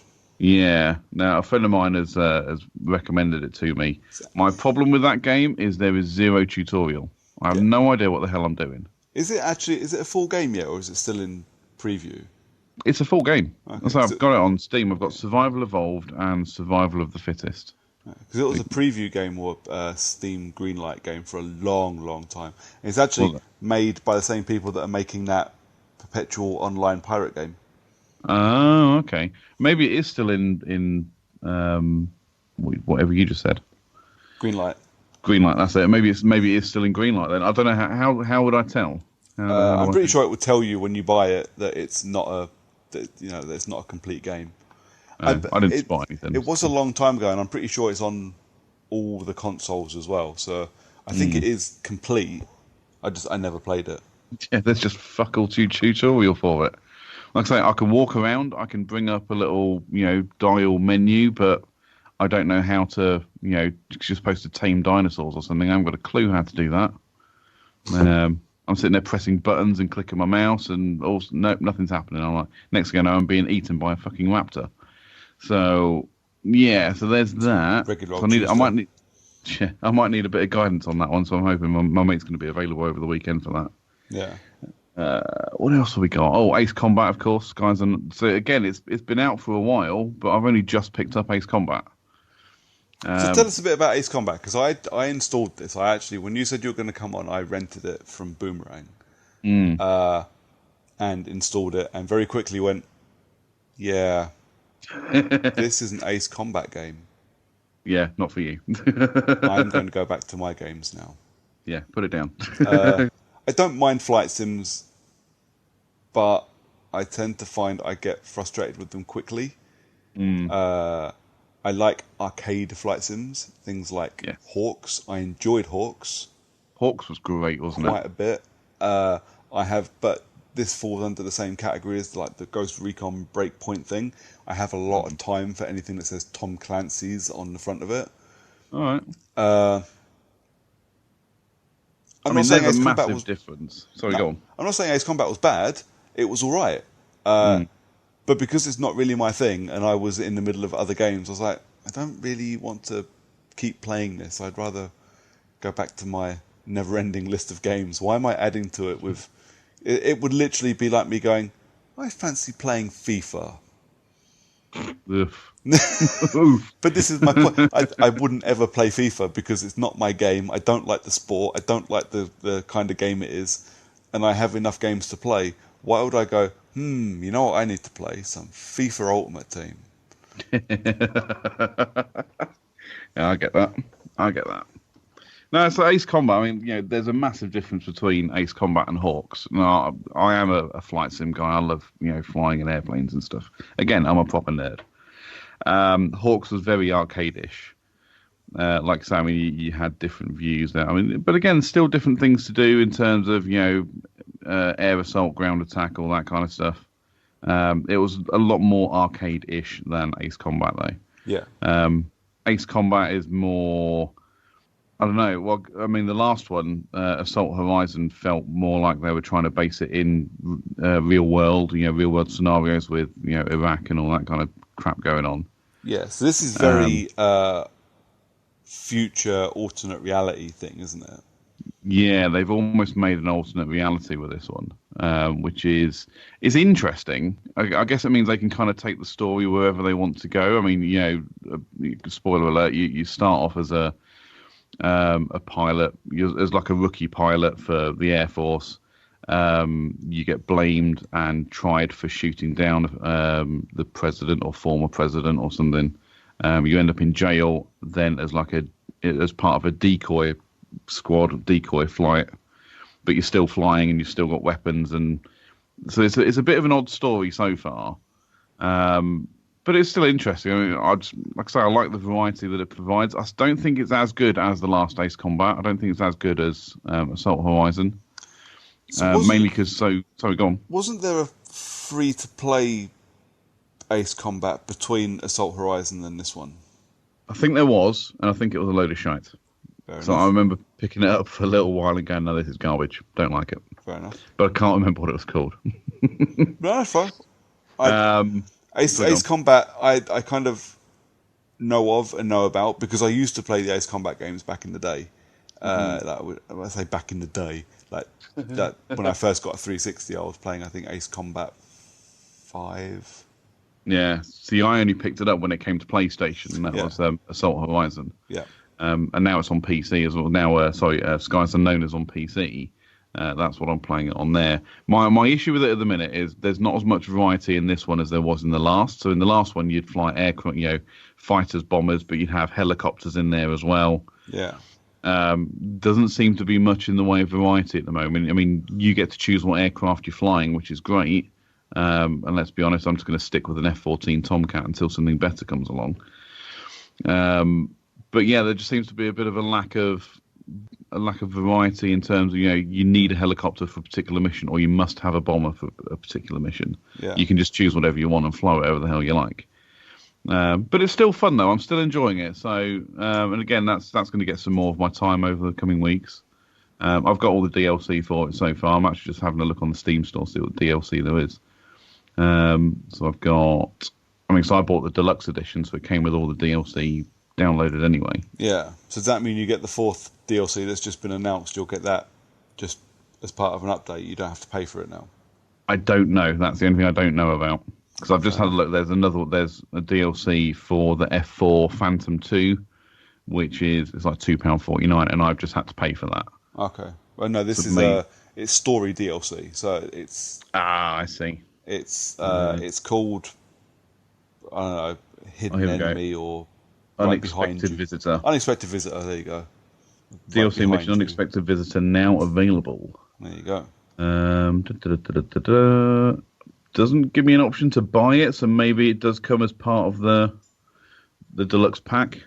I'll have to investigate it and see what happens. Fair enough. So yeah, but that looks quite good. Yeah, it's a very James Bondish stealth boat looking thing. So should be interesting. But that's it for me for game wise from what I can remember. Apart from playing the old solitaire while I'm sat on the shitter at work, but you don't need to know about that. Well, it doesn't really count. Are you sure? It's Spider Solitaire, so it's a bit more difficult. Well, no, still doesn't count. I mean, I play a mini golf game while I'm on the shitter, but yeah, I get bored of mini golf. There we go. But yeah, that's all for me.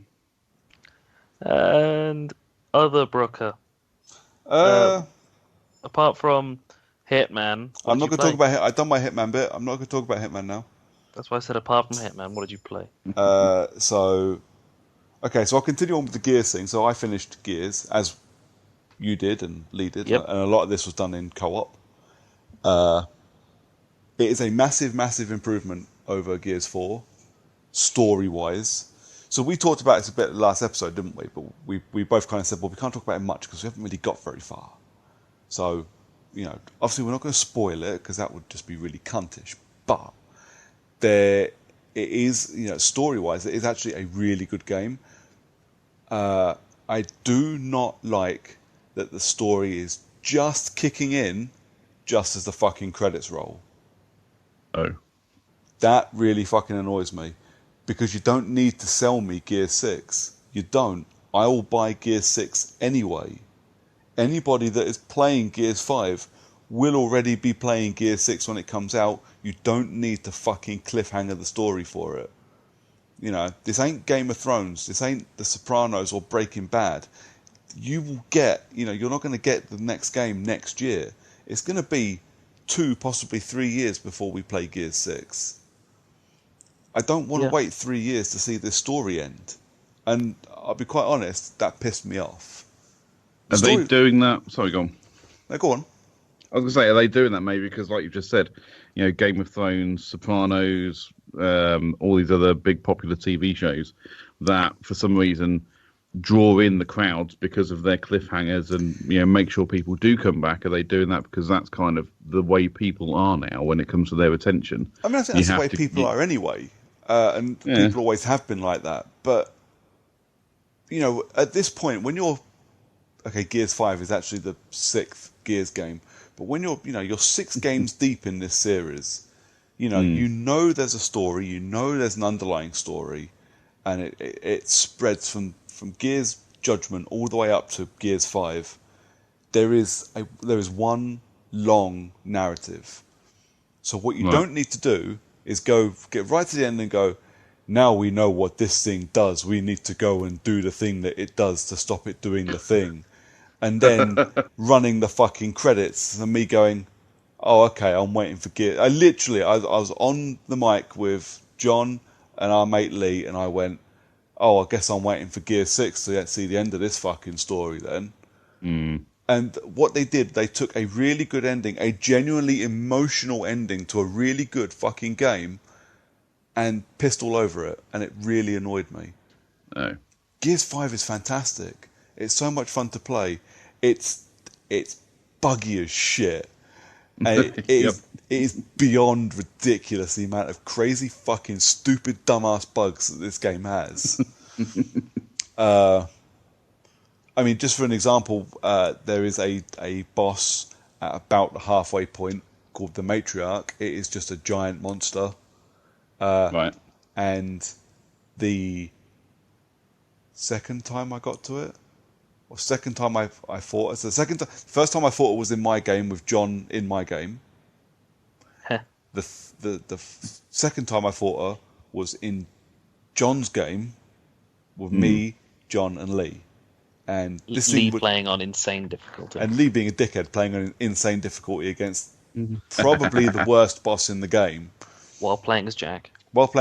Which goes down in one hit anyway. Yeah. But this boss would appear, you'd have the cutscene, and then she would disappear and reappear on the other side of the room. Oh, helpful. What the fuck are you doing all the way over there? And at one point in this battle, I was losing my shit. Because at one point, we were in a big fucking gunfight, and the game refused to let me reload.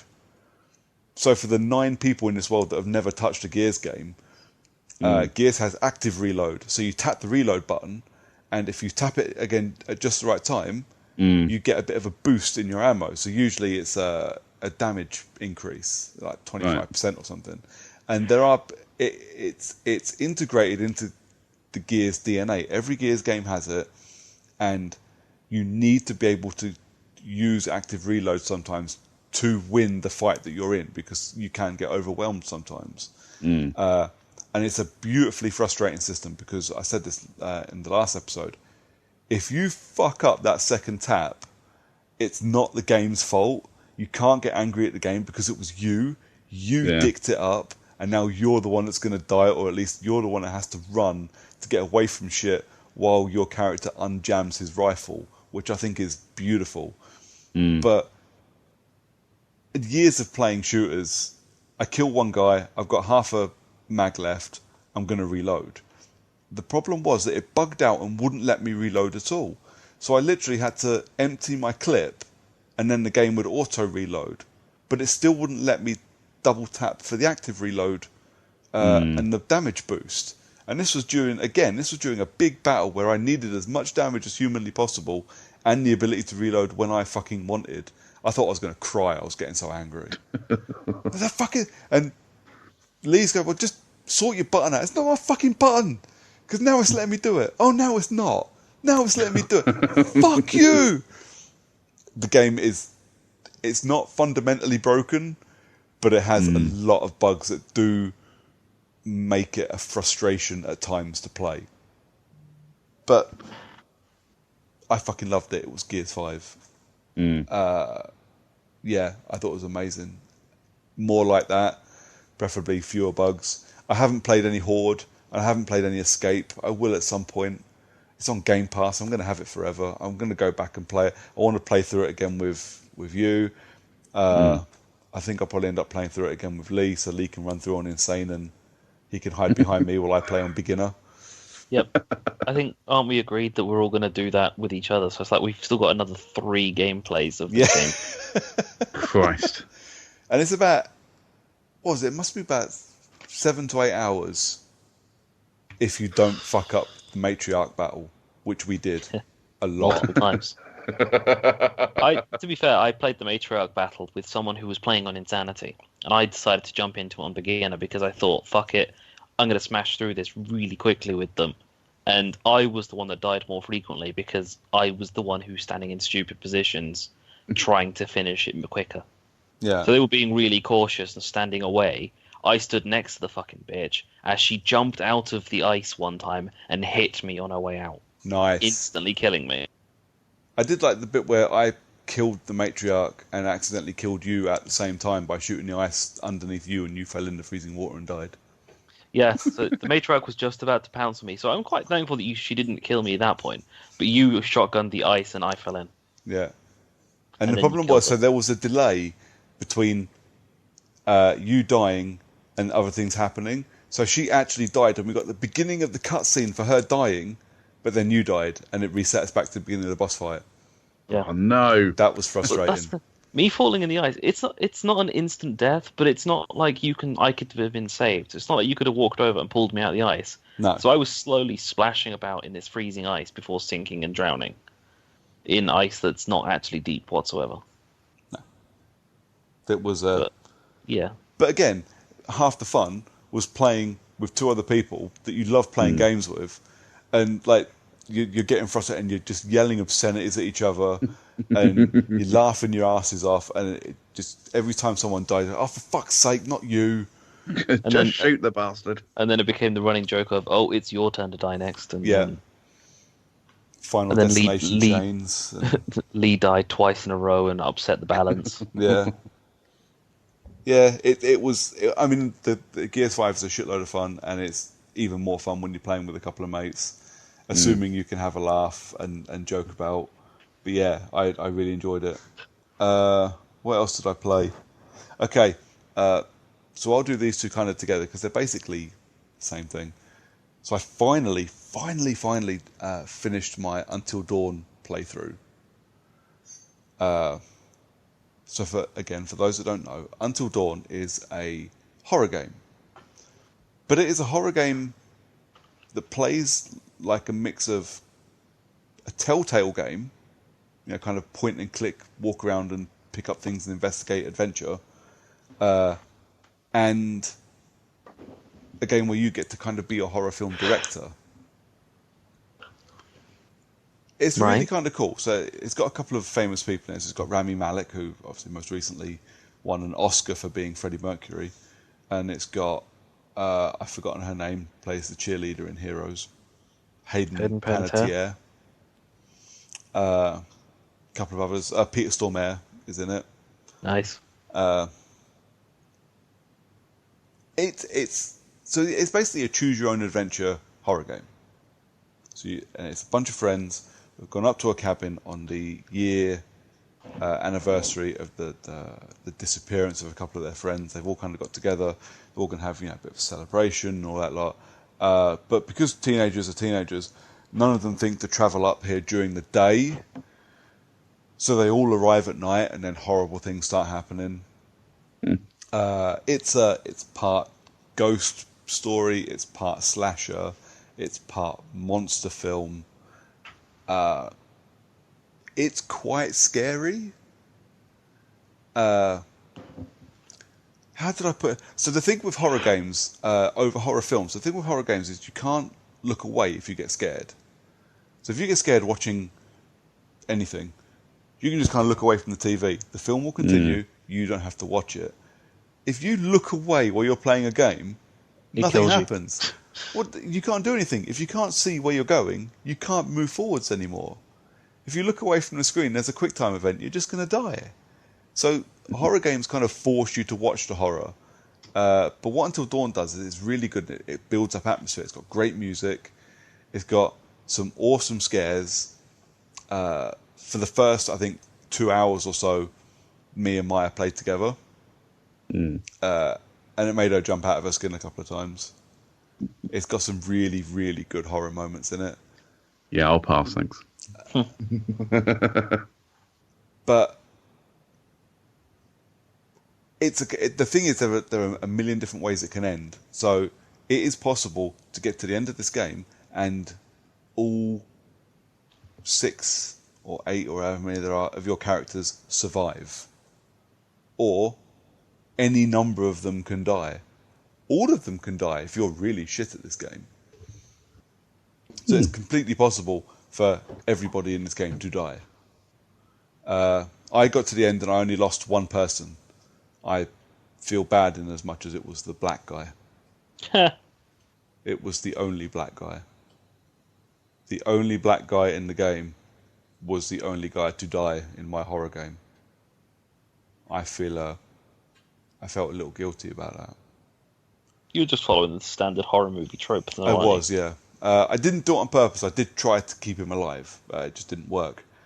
And the game, Until Dawn, split into like 10 chapters. And between each chapter, you get a little kind of interview thing with the analyst. And the analyst is Peter Stormare. And he's asking you questions. He's asking you to make decisions about, who you like, who you don't like, what you're afraid of, what do you enjoy doing, stuff like this. And he's part of the kind of overarching story to this horror thing. And he's kind of what keeps it together. So at the end of every chapter, it doesn't work if you play it in one go. So I finished Until Dawn in, I think, 3 sittings. So one lot of like 2 hours, one lot of like 4 hours, and one lot of like maybe 2 to 2.5. And the big chunk in the middle, at the beginning of every chapter, you get a previously on Until Dawn bit. So you can, because things come back from like 4 chapters ago. So it has to remind you. The problem is, if you're playing it just constantly, I don't need that reminder. It only happened a couple of hours ago. I remember. Don't you worry. But it's a little bit frustrating. But what you get is, at the end of each chapter, you get to talk to the analyst, and he's questioning you. He's kind of taunting you a little bit.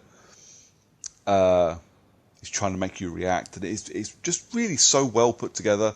But like I say, really quite scary. Jump scares are a bit much. The atmosphere is great though. The jump scares early on are a bit too much, so they kind of lose their power by the time you get to the end. Especially the jump scares at the beginning that aren't really anything. So it's kind of like you open the door and oh, boo, and you open the door and there's nothing there. But oh, well, where's the scare? Nowhere. There is no scare. So once I finished that, I then moved directly on to Man of Medan. So Man of Medan is made by the same people that made Until Dawn, so Supermassive Games, and it is part of what is being called the Dark Pictures Anthology.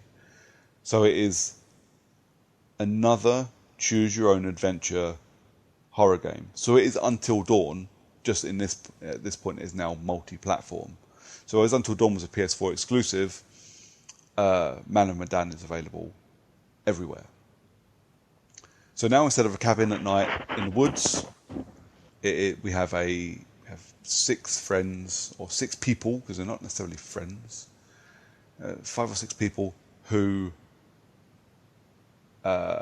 find their way onto a ghost ship and have to find their way off while horrible things are happening. I will start by saying I really, really enjoyed Man of Medan. Again, the story was fun.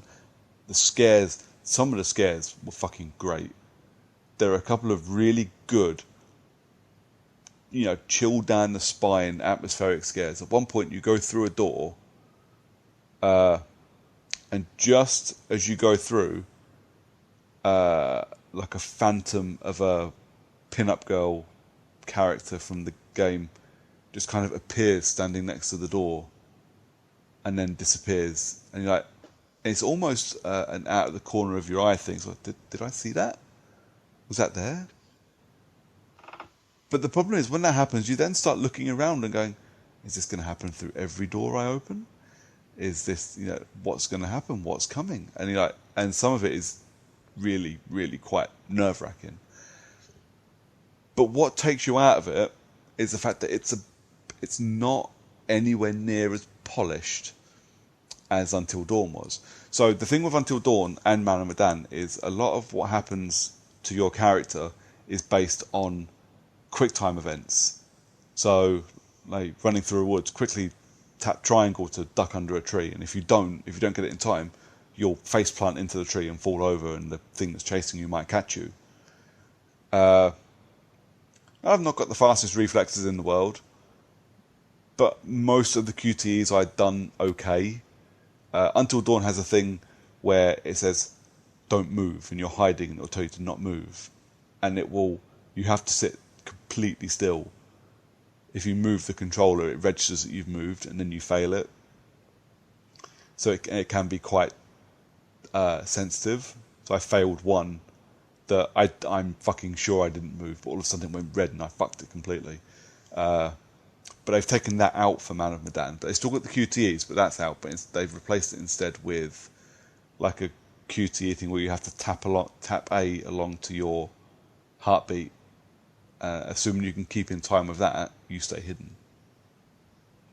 But the QTEs in Man of Medan would bug out on me completely.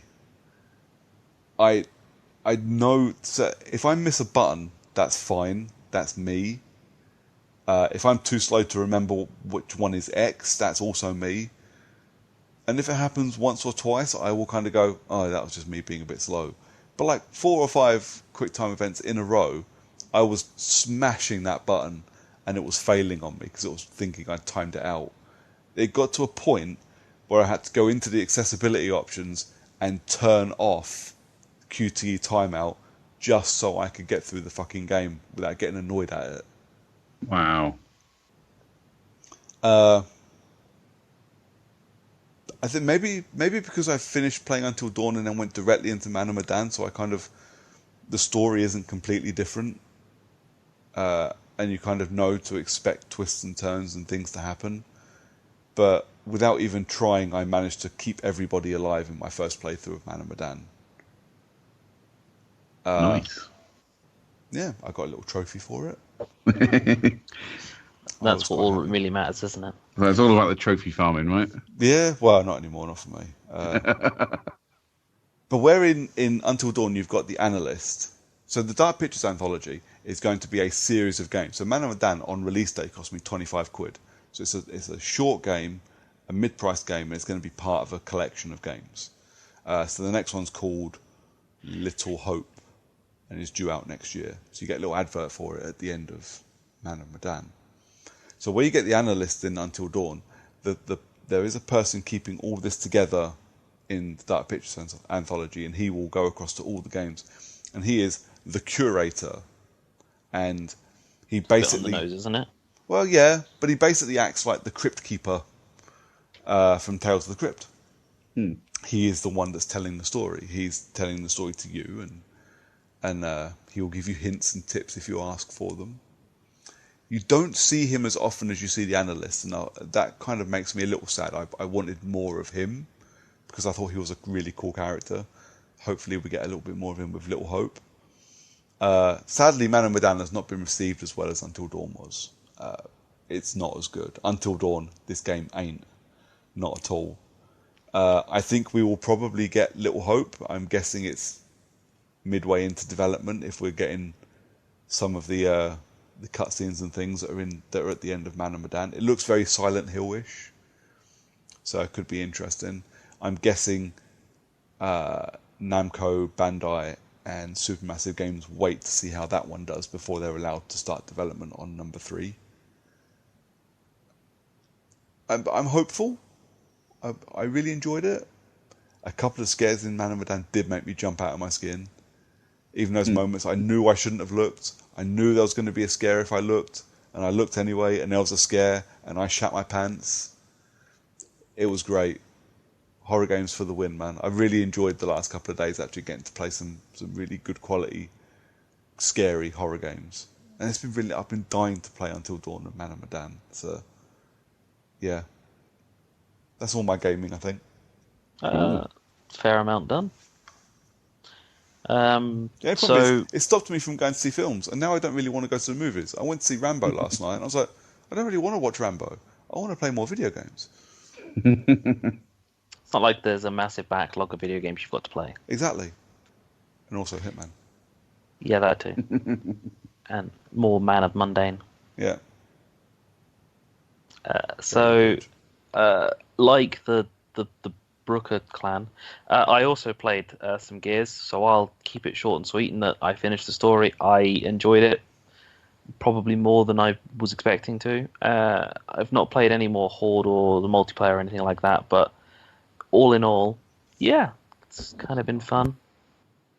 And over the weekend, the EA Access 10-hour trial for FIFA 20 went live, and if you bought the super awesome £80 edition, the game itself went live yesterday on the 24th.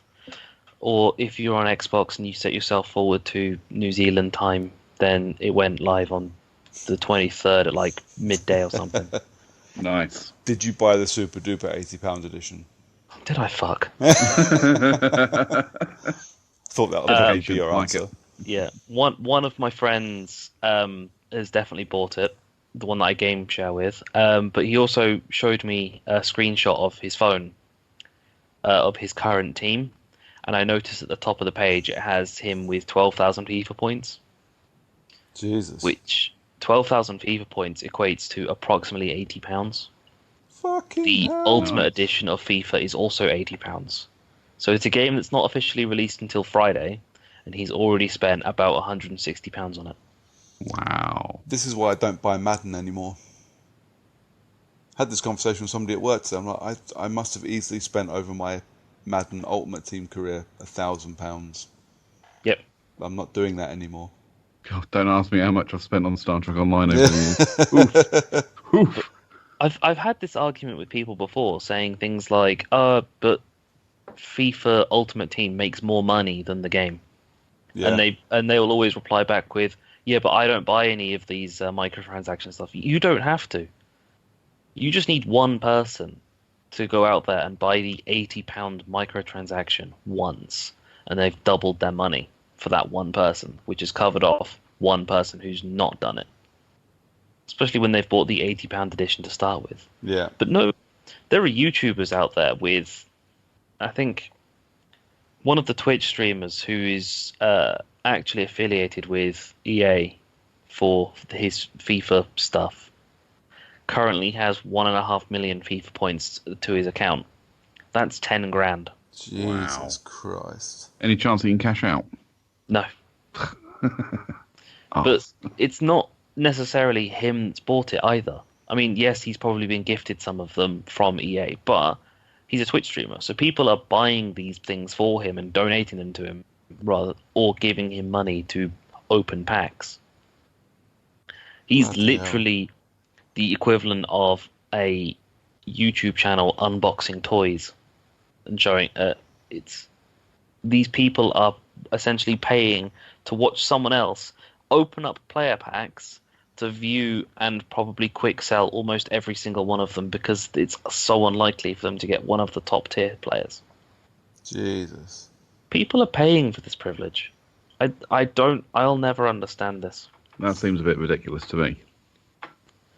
So I'm going to keep mine short and sweet because we're getting pretty long in the nail, long in the tooth. My bladder's getting a bit full as well, so hurry up. Yeah. So I'm going to end my party here. I'm gonna move on to. Is it recommendations first? It is. Recommendations. Either of the Brookers. Any recommendations for stuff to do, stroke play? After you, boy. So I will say, assuming John is right and it's this week, Saints Row 4 re-elected on Xbox Game Pass for PC. If you have Xbox Game Pass for PC, go play Saints Row 4 re-elected because it's fucking great. Yeah, it is. I'm all over that.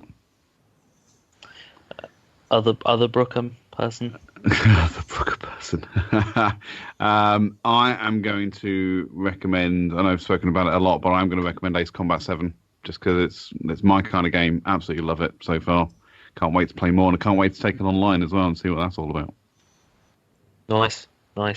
And I'm going to recommend people to get the Untitled Goose Game. Cool. Also, second recommendation, because obviously it'll be beginning of next week, I think. Last of Us Remastered, when it goes on to PS Plus. If you haven't played Last of Us, fucking play The Last of Us, because it's one of the greatest games ever made. I must have said this before, but the number of times I've gotten into an argument over PlayStation versus Xbox with someone at work, and they said that the Xbox is a dead console and that the PlayStation's better, and I've asked them if they've played The Last of Us, and they've said no. And I've said, you can't have an opinion on your own console if you've not played the greatest game to have been released on your own console. Yeah, Exactly. I would say The Last of Us is easily one of the best games ever made. And Naughty Dog have got their fucking work cut out for them with the second one. But I have faith. Yep. They've not let us down so far. No. So there's that, which leaves us with a little bit of plugging action from you, CJ. Okay, I'm just going to go plug-tastic here. So go check me out on Instagram, Twitter, and Facebook at CJ Brooks FM. That's Brooks with an E, and then FM for, I don't know, fucking morons. I don't know, whatever. CJ Brooks FM on all three of those. I also host 3 other podcasts. Please feel free to go and check them out if you have the time. One of them is The Tuesday Show. I know you guys aren't a particular fan of The Tuesday Show. We may have talked about it in the past. No, I know. That's very much a music-based show. We try and showcase as much variety on new unsigned music as we can. Second one is Order of the Oddfellows. That's me and a chap called Nate, and we just talk an absolute load of bollocks for an hour to an hour and a half. It's incredibly funny. Go check that out. And then the last one is brand new. It's called Petty Rage, and that's me and I bring in a different guest every week, and we just get to rage about shit that really pisses us off. So go check all 3 of those out. Tuesday Show, Order of the Oddfellows, and Petty Rage. Please mention for a second that your Petty Rage podcast, one of them included you and your former ATC mate raging about people that can't do the phonetic alphabet, and you couldn't come up with anything for FM. Yeah, well, I didn't want to, shut up, man. Just shut up. Well, you've managed to both amuse and annoy your only listener. Awesome. Brooks, older Brooks. Yeah. What? You go. The one and only place to find me, I say this every other week, is on Twitter. I'm at Brooker411, where I just talk an awful lot of bollocks and share stuff I've written about, mainly films. I actually got to interview a really cool filmmaker a few days ago, so I'm currently in the midst of transcribing that interview. It's rolling in at about 12,000 words so far, so it's pretty fucking brutal. But once I've done that, there'll be an interview going up that I've done for Jump Cut, a mate of mine called Paddy Murphy, who made a pretty cool horror film that premiered at Fright Fest. So come follow me over there, because that will be it's a really fun interview, and it will be a good read, hopefully. Nice. And I'm John_CU on Twitter, and on Xbox Live I'm Long Dong Silver. And if you're not interested in us as individuals or in CJ whatsoever, you can follow Character Unlock on Twitter and on Facebook, or listen to us via your podcast channel of choice, like you have right now. So that's just us all done and dusted. It's just saying goodbye. So say goodbye, chaps. Goodbye, chaps. Yes. Yeah, we did that.